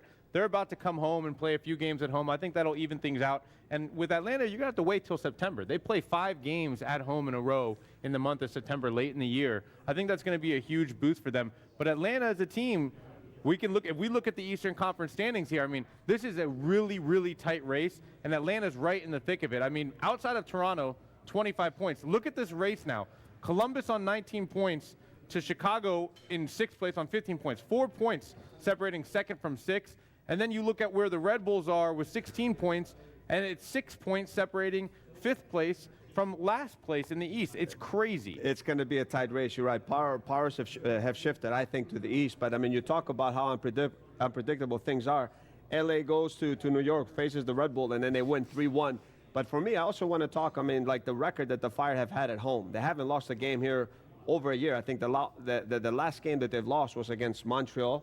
We did that game. So talk about that a little bit. And for me, I want to talk about this guy, Nikolic. I mean, 8 goals in 10 games, and I love this quote. He said, I think someone must have asked him after the game, like, you know, you're scoring these goals. The guy goes, I've done this before. I mean, what are you talking about? So for me, it's great to see that, and that's a striker that every game or two, he's on the score sheet, and I think that this guy, I mean, the sky's the limit. Well, I think that might be honestly, one of the more surprising stats I've heard in the last year in MLS. When we heard the Fire have lost once in their last 21 home games across all competitions. That's pretty darn good. I think that's 17 of 18 at home in MLS regular season play. They've been unbeaten, so wins or ties. That's a pretty good home field advantage. You know, I hear a lot of talk about Orlando, all these places. That was a number that stood out to me. Yeah, and people tend to overreact so much early in the season that there was such a big noise, so much noise about Minnesota struggling or Orlando never losing. Well, all of a sudden, then you hit the road and things start to change a little bit in MLS. That's why I love the last game. The banners were out, the fans were there, Section 8, Sector Latino were making the noise, so it was great. Hey, we have to cheers the guy who's usually here and is going to be here next year and is a huge Chicago Fire supporter and a talent in himself and who's done with chemotherapy, celebrating his 60th birthday. Happy birthday. Fred Freddie, happy birthday, buddy. Oh, I almost forgot my partner. Look in the eyes, my friend. I was worried about the camera.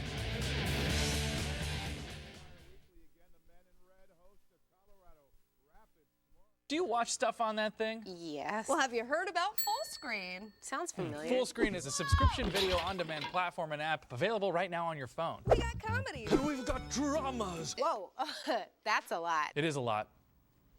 It's over 1,500 hours of content. And you can browse by mood. Stop. Sorry. Yeah.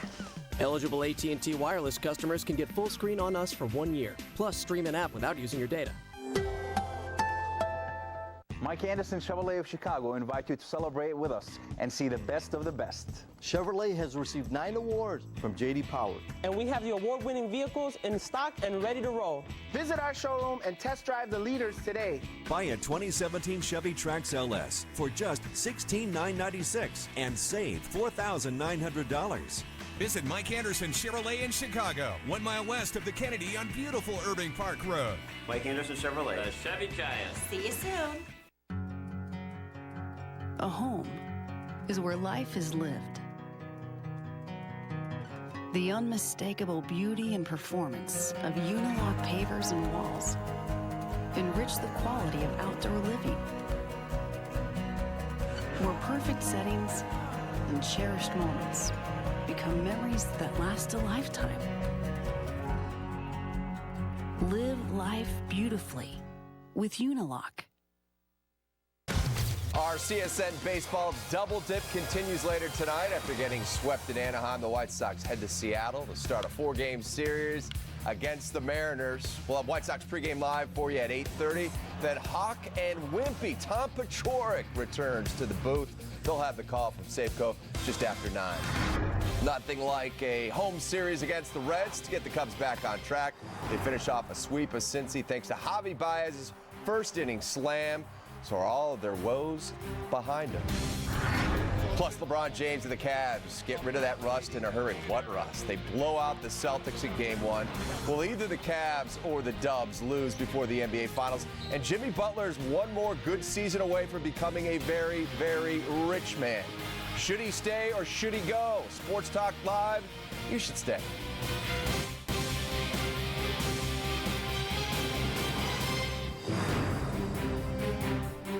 What is up? Welcome to Sports Talk Live, presented by the Chevy Silverado. I am Pat Boyle. David Kaplan is writing a book on the Cubs sweep of the Reds. Shouldn't take him more than a night for that. Let's meet the panel for today's show. It's company without Cap. You see him and hear him on ESPN 1000. Jordan Cornette. The czar of ProFootballWeekly.com and WSCR The Score. Hub Arkish, and from the Sun-Times all over the Bears beat, Patrick Finley. All right, boys, what better to get you out of your woes, out of your funk, than coming home and taking on the Cincinnati Reds, and the wind is blowing out for 3 straight days. Talk about it. The reason I refused to panic is you knew at some point they were going to start to hit. Now, the question is, was this the wind? Are they starting to settle in? I think they're starting to settle in now. You know, they got 7 last night without the wind with a couple of 2-run singles. The question, guys, is what about the starting pitching? Now, you knew Lester was going to be okay.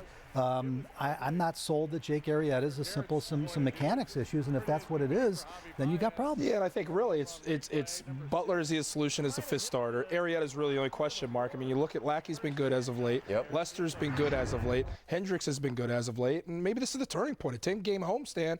When is a team supposed to come alive and figure it out? 10 games at home. We know how good Leicester is at home, so it's kind of all falling into place. And the weather blowing out, it's been as offensive as Donald Trump off the record. I mean, it's been great, right? Well, I mean, let's see Eddie Butler throw more than one game before we start. True, I'm saying that's the one of the question marks that still remains. Right, and what, he pitches tomorrow? And, yes, tomorrow. And it'll be interesting because he didn't miss a lot of bats in the minor leagues. And he did, he had six strikeouts in his first start. That's not really what he does. So I'm curious to see how he can perform maybe when he's striking out 2 or 3, which is what he does, at least this season in AAA. But as you mentioned, Lester, Hendricks, and there's momentum with the starting pitching. Yeah, I mean, look, and those were tough pitching conditions. I mean, I was out there yesterday. Everybody, including the pitchers, were going yard in batting practice. So, and at the end of the day, you could talk about the weather benefiting the Cubs. There's 2 teams on the field. That's true. Right. I mean, there's 2 teams out there playing. I think one of the keys is at this point it's safe to say that Kyle Hendricks is Kyle Hendricks. Instead of being your 5, he's like a 1.5 or 2 somewhere else. So with him and Lester, you're in really good shape. If Arrieta or Lackey can give you a string of 6, 7, 8 good starts, then I think you start to feel really good about things. Here's our Sports Talk Live poll. Go to csnchicago.com/vote. Are you still worried about the Cubs? Your options: no, we are good. Still a little, yes, I'm still not convinced. Go again to csnchicago.com and vote away on that. So where do we stand with, obviously Arrieta is a concern.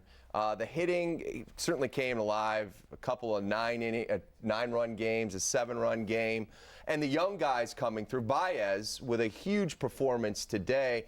I wondered how much, the Ian Happ effect is, if that, picks everybody up a little bit. Just another one of those young guys who comes in like a Bryant did, like a Schwarber did, comes out and contributes and seamlessly steps out there, and you think, hey, you can't send this guy back. I mean, he's playing at such a high level, especially with Hayward, and how you're going to use this guy, right? Well, he's hitting cleanup. I mean, it's not just that he's on the team, it's that he's in the middle of this really potent lineup. I'm curious how they're going to juggle everything when Hayward gets back. You don't even know who they send down. Listella? I mean, well, that's a great question. Yeah, I mean, because those 2 are interchangeable pieces. Sure. 2 versatile guys that can do a lot. Sure, and if you're Javi, or if you're Addison Russell even, you have to sit there and go, all right, this is one more bat that could take at-bats away from me. And, if that's the swift kick in the butt that they needed, that's good, isn't it? It's a small sample size, but Happ looks to me a lot like Contreras did when he came up last year. And even more than Contreras, this kid can play almost anywhere on the field. He played every outfield position. He can play second base. Now, he's not, obviously, Javi is an elite infielder. He's not threatening Javi. Okay? No, he's another piece like Javi and like Zobrist. I think the better question, Kyle Schwarber shouldn't be hitting 186 or 200 or wherever he's at today. I mean, that to me is the undying loyalty is what's confusing to me. With I see it with everybody else, but with Schwarber, I think I'm not worried so much as the light really needs to go on pretty soon. Look, they doubled down when he was out for what we thought was all season last year, and then they tripled down again at the start of this series. They're completely invested. Somebody's got to explain this to me. I mean, at the end of the day, look, I know what they saw in this guy when they were scouting him. Right away, they were sold on Schwarber. But let's put this in perspective, much like with Arrieta when people are like, what's going on? Arrieta's been bad since last June. Right. Schwarber's a guy who hasn't played 100 games in his career, and maybe he's just not ready yet. And why won't anybody buy into that with Schwarber? I think there's an answer. But there was a story. It's called the World Series, right? Right. I mean, and talk about a small sample size, though. It's the right time. You can't live off of it. But that's what's funny is if you look at his career WAR, I think it's under 2, and it's because that doesn't count the postseason, what they're doing. There was a story on Fangraphs this week, the baseball website, asking if you'd rather have Kyle Schwarber or Aaron Altier. Aaron Altier is the Phillies' 4th outfielder at the start of the year who just came on. And from Chicago, you sit there and go, are you kidding? And then you look at the conclusion, and the fan poll says, I'd rather have Aaron Altier. And I mean, it's insane. But when you look at the numbers, it's not. But is it insane? No, when you look at the numbers, is it insane? The other guy's the better player right now. Well, right now. But I think, Jordan, the answer to your question is, the World Series, but also, guy hit 16 homers in 43 games his rookie year. Yeah. That's not a fluke. I mean, the guy obviously can hit, and it's not like it's the breaking ball that's getting him. It's not like there's a specific. He's just missing right now. Yeah, he's reaching base. I mean, he's reaching base more than anybody on the team right now. He's taking more walks, so he is doing something. It's just not at the level we'd prefer for a guy like that. And obviously, he looks to be a DH, and that's the overlying factor. That's been the argument all along. The eye test is he belongs to the American League, but. Theo Jed, and so far the Cubs say, you know, not going to argue with that. He has not been as horrible in left field as I expected him to be. I mean, he's never going to win a Gold Glove out there, but he's actually been a little better. Yeah, but I look at that. If you're saying he didn't injure himself this year, that's true. Well, he didn't get hurt playing left field. Diving into walls. I mean, he's staying healthy, so that's a good thing. By the way, Cubs and Brewers open their series tomorrow on CSN. Coverage begins at 12:30 with the Davids, Kaplan, and DeJesus. Let's go to the NBA now. So much for rust and layoff for the Cavaliers affecting them. LeBron and Kevin Love combined for 70 last night as they dismantled the Celtics in Game 1.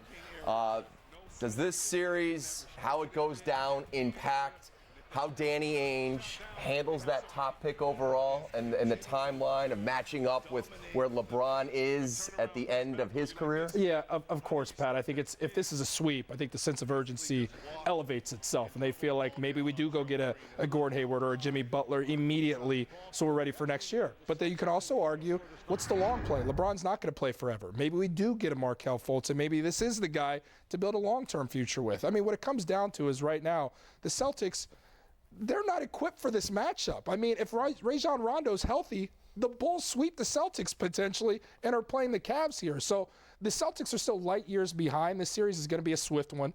It might be a sweep, and I think if it does, that may pressure the Celtics front office to make a move quicker than they would have. And of your two choices there, I would take the second one, which is you're not a Jimmy Butler away from beating the Cavaliers as of today. And because of that, why not go get the 20-year-old kid who's going to be still a relevant NBA player by the time LeBron retires? But does a Gordon Hayward make a difference? Like, the number one overall pick and Hayward is a free agent. Sure. Maybe you have something, totally. But I'm not sure I'd go all in with veterans. I mean, LeBron James has never really been hurt. I mean, he could play till he's Tom Brady's age or 45 or whenever Giselle said he's going to hang it up. Well, but it makes sense if they hold on to that pick and they get Fultz and then they go get Hayward. You only have Isaiah Thomas for one more season. Then you got to make a call on him. It makes sense, I think, going that route for Danny I think that's the route they're going to go. Look, if you can get Hayward in the free agent market, if you can get Markelle Fultz, an immediate impact player, one that the NBA is not like the NFL. I mean, when you talk about Trubisky, it's like, okay, wait 2-3 years.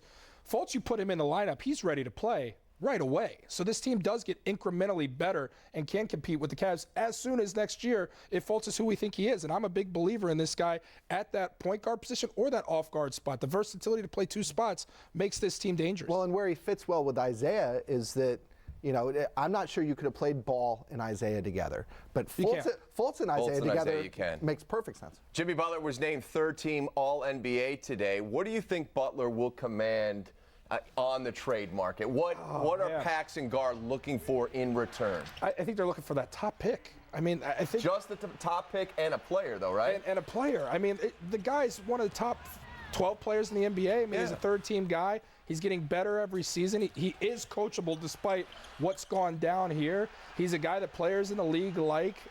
I don't see how the value of this guy can't be about as high as you can imagine. And I just think because of that and the league not buying into that, I think this guy's going to stay in Chicago. Well, I think he will because the problem is other than the Celtics, the other top five are no better off than the Bulls. So what are they going to do with him? I mean, why are they going to give you their pick for a 28-year-old third-team All-NBA? I think they're kind of stuck with him. And the question is, what do you do around him? I don't think they're going to get what they should in a trade. And when you look around him, it's bleak. I mean, there's not a lot you can do. D-Wade's not a guy you can really move with his contract. Who's going to want that? Rondo's a guy. I don't think he changes the world, but he's a guy you want to bring back. I mean, there's just a lot there. Mirotic, is he a guy you want to keep around? Is there value for him out there? I don't know. I just don't know what you do with this team to make them better unless you move Butler. Yeah, you move Butler and it changes everything because then D-Wade wants out and you never know. Rondo could also look elsewhere too. But none of those guys move the needle. No, right. And that's what it comes down to. The question really is, because there probably will never be another LeBron, just like there'll never be another Michael. But do you think Fultz, or one of these top 3-4 kids, is the next Durant or Curry or something like that? If that player is there, you go all out to get him. But if this is just another first-round pick who could turn into, Okafor or somebody like that, I mean, you can't. This is a dominant guard that's going to be productive right away. Now, I don't know to what level, but he's a guy that's an immediate impact guy that's going for 20. Is he ever going to be as good as Jimmy Butler? Well, that's a great point, Patrick, and that's what I think it comes down to is if he is, he's already 9 years, 10 years younger. Exactly. Yeah. So yes. And then you have the Jimmy. If he does stay here, he's got 2 more years. Then he's got a player option, so he could opt out for a supermax deal. Then what do the What do the Bulls do with the trajectory that Jimmy is on? Do you see him getting a max deal from the Bulls at age 30? How can you? At age 30, I think that's the hang-up. I don't think that's a problem for the Bulls. I think that's a problem for Butler, to be honest with you. He's kind of stuck right now in just where he's at on the age spectrum with this thing. I don't see the Celtics being willing to make a move here. I think people need to start getting accustomed to the fact these are going to be the Bulls next year. Jimmy Butler's going to be your star. And you know what? If we still don't know their direction 2 years from now, the guy, whoever it is who's going to be offering him that supermax, isn't going to be the guy who's in charge right now, or the two guys in charge right now. You would think. Yes. You'd think. You'd think. With Jerry, last who knows? 15 years, they've been. 1 week ago tonight, Mitch Trubisky pulled into the Hallis Hall parking lot in his grandma's 97 Toyota Camry. The question is, how will he drive the Bears offense once he gets the keys to it? What is the timeline for Trubisky? We'll talk Bears next on Sports Talk Live.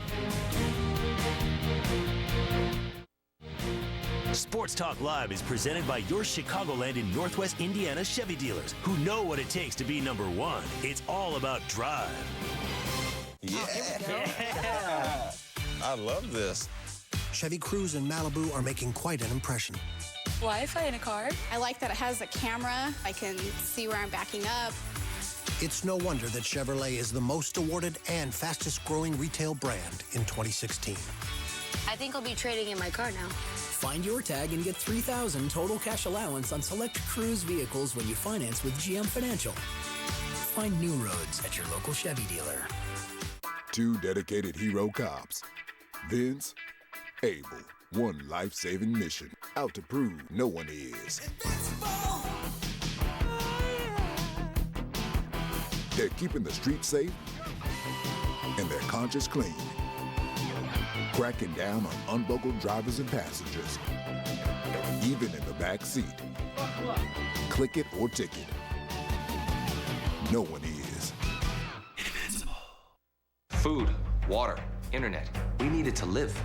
But what we don't need are surprises, like extra monthly fees. I See You fee played by legendary actress Angelica Houston. You got me, Mark. We just want fast internet for one simple rate. For all the streaming and the shopping and the newsing, but most of all, for this. Internet for one everyday simple price and no extra monthly fees. Rev it up, everybody. It's time to save during the Bob Rohrman 510 sales event. Get Darlington Acura for the intense savings on all new Acura models. Right now, get the maximum value for your trade-in and 0% for 60 months on a new Acura. Bob Rohrman. Bob Rohrman's Arlington Acura in Palatine, just west of Route 53 on Dundee Road. Roll the fancy animation. 2 minutes for boarding, right there. There you go. He's still going strong. I think we're going to go best of 7. Tonight on CSN, Hawk and Wimpy are back together again on the call. You can put it on a ball. Yes! That's strong right there. Coverage begins at 8:30. White Sox Mariners series sponsorship presented by Echo Outdoor Power Equipment. Hey, White Sox fans, Monday night at 7, CSN will debut the first of 2 half-hour specials featuring the White Sox farm system. It's called White Sox Cornerstones. We'll bring you an up-close look at the top prospects in the organization, the minors, including interviews with Yohan Moncada, Michael Kopech, Ronaldo Lopez, and a whole lot more. It's Monday at 7 right here on CSN. Hesitant after 1 practice to define Mitch's career. How about after 3? Well, yeah, I think that's still a stretch. But no, he's had a great camp. We really had a really good, productive camp. I think you got to get him up to speed in your offense. So I think a guy, regardless of position, has to get comfortable and the kind of what to do and how to do it, and then just really cut loose and play. So there'll be a lot of classroom work, and thank God we've got all the off season to do that. And I think he'll do just fine. So that was Foxy on Mitch Trubisky after 3 days of rookie minicamp. Monday, team OTAs will begin at Hallis, and we'll see Mike Lennon. Did anything you saw last week change your mind about when we will see Trubisky start a game? Two things real quick. First of all, on that 97 Camry, you hear 20-year-old car and you say, wow, it only has 130,000 miles on it. I do that in 4 or 5 years on a car. So it was his grandma's car, so it had old lady miles. The car's in decent shape. So, yeah, just drove to church every Sunday. Exactly. I laugh. Yes, I think we'll see him sooner rather than later because of what John Fox said. When asked the question, he said, I cannot stand here and tell you that we're not going to play him because things change. And so what they've done is they've already created the excuse to have the controversy they don't want to have. There's no doubt in my mind that Mike Glennon is the starter, but it sounds to me like it may not take much. But then the other piece of that, I was out there, Patrick was out there. To say he had a great camp, that's asinine. I mean, maybe in the classroom. Right. How the guy's playing this year, right? I mean, let's he's playing this year. No, I don't know, because here's the thing. I believed Ryan Pace 6 weeks ago when he told us they thought maybe Mike Glennon could be their franchise quarterback. I do think they want to see what Glennon is. For sure. And I like the competition. But the first time that Glennon gets nicked or if he's not playing well, I'm not even sure Mark Sanchez is going to make this team. So I do think there's a good chance. But I heard they love Sanchez. Well, they love Glennon, too, and then they drafted Trubisky. That's a good point. Also, if they love Sanchez for his intangibles, make him a video guy or something. I mean, he can still be around. It's nothing on the field related. It's him managing to me, the young scenario talent. is this. If it's clear it's a losing season, if Mike Glennon tweaks an ankle, are you really going to run Mark Sanchez out there and as a starter the next week? I don't think there's any Look at the start of that schedule. It's going to be a brutal start. They're going to be 0-4. Forecast this thing out. They're going to go 0-4. Then what? Yeah, and I don't think there's any chance in heck they would run Mark Sanchez out. I don't agree on 0-4, by the way. But go ahead. We'll get back to that. But they're not. It's going to be a slow start. I mean, they're not going to come out 3-1. Tough opening schedule. Yes. You're right. Right. And to your point about rookie minicamp, listen, there are 5 draft picks, 13 undrafted free agents, and everybody else there is either a bottom-of-the-barrel guy or a tryout camp guy. Judging him against those players is just ridiculous. And anybody who tells you that from what we got to watch, which was an hour and a half a day, three days in a row, anybody who tells you that they gleaned anything great from his performance is lying. There's no way to tell. All right, what did you think? Again, it's rookie minicamp, but the tight end Adam Shaheen. What did you think? I mean, we're all stunned when they took him, but first of all, we knew all about Shaheen. This was not a shock. He was a very interesting prospect. A lot of teams liked him. What struck me seeing him out there is that he may be very athletic and very fast for a guy his size, but he is neither very athletic or very fast for a tight end in the NFL. And what's going to happen when this kid ends up against some of these better linebackers? I'm not real optimistic at the moment. Now, again, there's a lot of learning to do. We'll see, but I was not particularly impressed. Well, and maybe some of it is because he's just literally head and shoulders above everybody else. He looks awkward. Looks stiff. Yeah, very stiff. His football movements aren't necessarily graceful. What I did like about him was this: to me, he seemed nervous when he sat down to talk to us or stood up to talk to us. Well, you think he's ever been around? Right. No, I asked him. No, I had the first. I don't think Cameron shot his football game. That doesn't even have many friends, probably. I asked him. My first question for him was, "What's the biggest one of these you've ever done?" The answer was 4, and there were 20.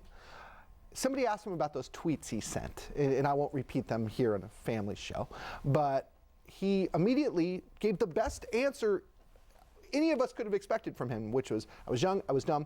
I don't know whether he'd been coached up. I don't know whether it came from the heart, but he sold it so well. And you sat there and went, this is a guy who can maneuver some of the pitfalls of the NFL that, he never would have imagined, at Division II Ashland. Is it worrisome, though, with a guy that size? You see, the trajectory of a guy like Gronkowski. You talk about the awkward movements. Gronkowski guys struggled to stay healthy. Guys taking shots at his legs. Are you looking at the same thing with a guy this size and moves that way? Gronk had back surgery as a sophomore in college. Yeah. I think that's different. I think backs are just so different than any other injury. This kid is also substantially bigger than Gronk. I mean, he's big. 6'6", what, 280? But what he's not, he's almost 6'7". He's 6'7.5", I think. Right. And 278. But he is nowhere near the athlete that Gronk is. This is going to be the interesting piece of it. Is yes, he looked great at Ashland, and the guy his size, and we all saw the film. Those guys he was out running. But he runs a 4.8 40, and that's not going to do do much for you in the NFL. Oddly enough, John Paxson, Gar Foreman may like him. Yeah, right. There's your fix at the floor. There. Vic Fangio didn't sound overly optimistic about the upgrades on the defensive side this offseason. He didn't sugarcoat it. He'll say, we'll see. He doesn't sound too optimistic about where they stand defensively. Well, first of all, Vic is the best. Vic's not going to blow sunshine, particularly in May. So he was being honest. I don't think he was being pessimistic necessarily, but you ask him, you say, you spend all this money on these new cornerbacks, Prince Mukamara, Marcus Cooper. Are they better than the guys you had? He goes, I don't know. We'll see. And I think that's a very fair response. I'm not sure it bodes well for them, because if he thought they were, I mean, I asked him, I said, are you better off? And he said, we'll see. And I said, do you think you're better off? He said, we'll see. Like, he wouldn't even, I mean, the stock answer there is, they're not his boy, guys. golly, Yeah, I hope guys. so. Yeah. We brought in these guys, and I think it was a good decision for us. He didn't even say that. You know, the key to the whole thing is going to be the kids in the secondary. Do you like Jackson at safety? Does that make you better? Marcus Cooper can be a dependable safety, and he's 4 years younger than Tracy Porter, I think. Prince Amukamara is just another version of Tracy Porter, only this one doesn't like contact. And so, you know, I thought Jay Howard was a great signing if he can stay healthy. I think this is why I don't agree with the 0-4. I think the defense may be kind of sneaky good. There's enough people in that front seven that they may be okay. So that kind of makes the pick with Trubisky then not as bad if we feel like this defense is an okay defense. And there's a formula there offensively. If their defense is good, where if you turn around and hand the ball off 30 times and you go 2 or 3 tight ends, you know, I can see them winning a couple of low-scoring games. Yeah, I mean, will your play caller do that? That's going to be the question. Yeah, biggest position of strength on this team is what? Going into the middle training of the offensive line, the center and the 2 guards. I mean, you have 2 Pro Bowlers and Cody Whitehair, who was this close to being one as a rookie. To me, up the middle. Even with the Kyle Long injury stuff that he's dealt with? You assume that Kyle's going to be healthy. I was actually going to say everything but left tackle, because Bobby Massey had a better second half of the season, but I was going to rank them second. I think running back is the strength of this football team right now. Love the running back position. We know the 2010 Blackhawks resurrected the franchise and set them up for 3 cups in 6 years. But is that 2010 squad one of the greatest teams in NHL history? We'll delve into that next. Power through a 10-hour workday. Tough it out when things get hard. Never quit before the job is finished. 3M Pro Series safety products. Designed for pros, built for real-world performance, engineered for comfort that lasts, so you can keep going. Hour after hour, day after day, job after job. 3M Pro Series safety products. Quit for today, ready for tomorrow. You have a vision. It's behind everything you do. Even when you least expect it, it comes through. You know what you want, and we can help make it real. You need choices? We've got all kinds, including special finishes and papers. And they're all absolutely guaranteed, because you have a vision and we have your card. 500 start at just $9.99 when you enter BC500 at Vistaprint.com. Hey, Illinois drivers, I need your help to make our roads as safe as possible. For starters, cars and trucks, please be extra careful when driving next to each other. Whoa! Also, if your phone isn't hands-free, it's illegal to use when driving in Illinois. So drop it and drive. And remember, when you see orange signs, look for the unexpected. Something ahead could result in a crash. See orange. Slow down. Save lives. Together, we can make 0 fatalities a reality. Always drive safely and embrace the orange. A place where lazy days come with a splash of sunshine. Where dinner plans always include your best friend. And the little moments that make all the difference are shared in your own backyard. That's the beauty of Bellegarde. Bellegarde hardscapes make outside your kind of beautiful. When you paint with Frog Tape, something magical happens, because Frog Tape is the only painting tape with patented paint block technology to give you the cleanest, sharpest lines possible. The patented paint block reacts with water and latex paint to form a micro barrier against paint bleed. Frog Tape Delicate even works on freshly painted surfaces, giving you maximum creative flexibility. For professional results when you paint, there's only one name to know. Frog Tape keeps paint out, keeps lines sharp.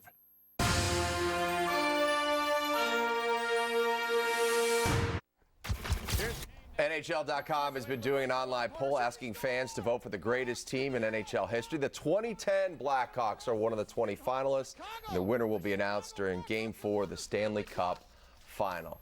Taves, Hossa, and Quenneville were all asked the question, and I'll ask it to you. Of the 3 Cup-winning teams, which one's the best?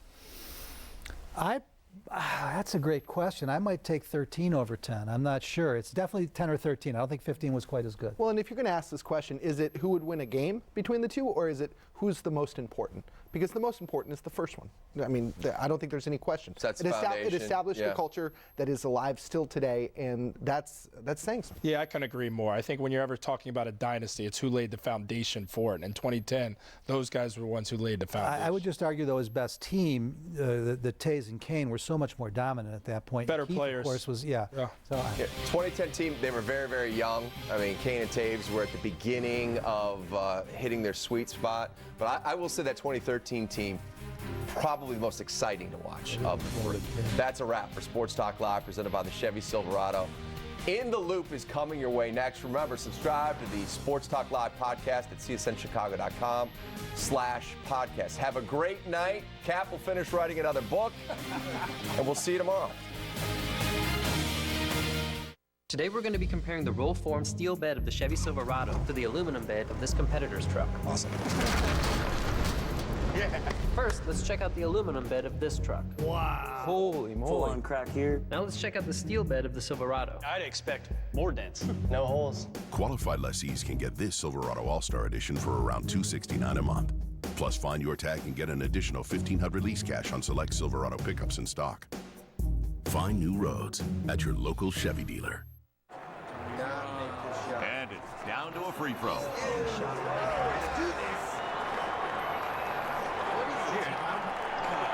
He's at the line.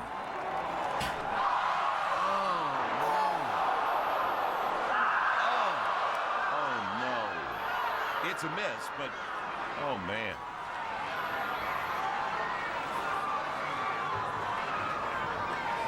We could have a bit of a delay, but we'll be back with overtime. Two dedicated hero cops. Vince, Abel. One life-saving mission. Out to prove no one is.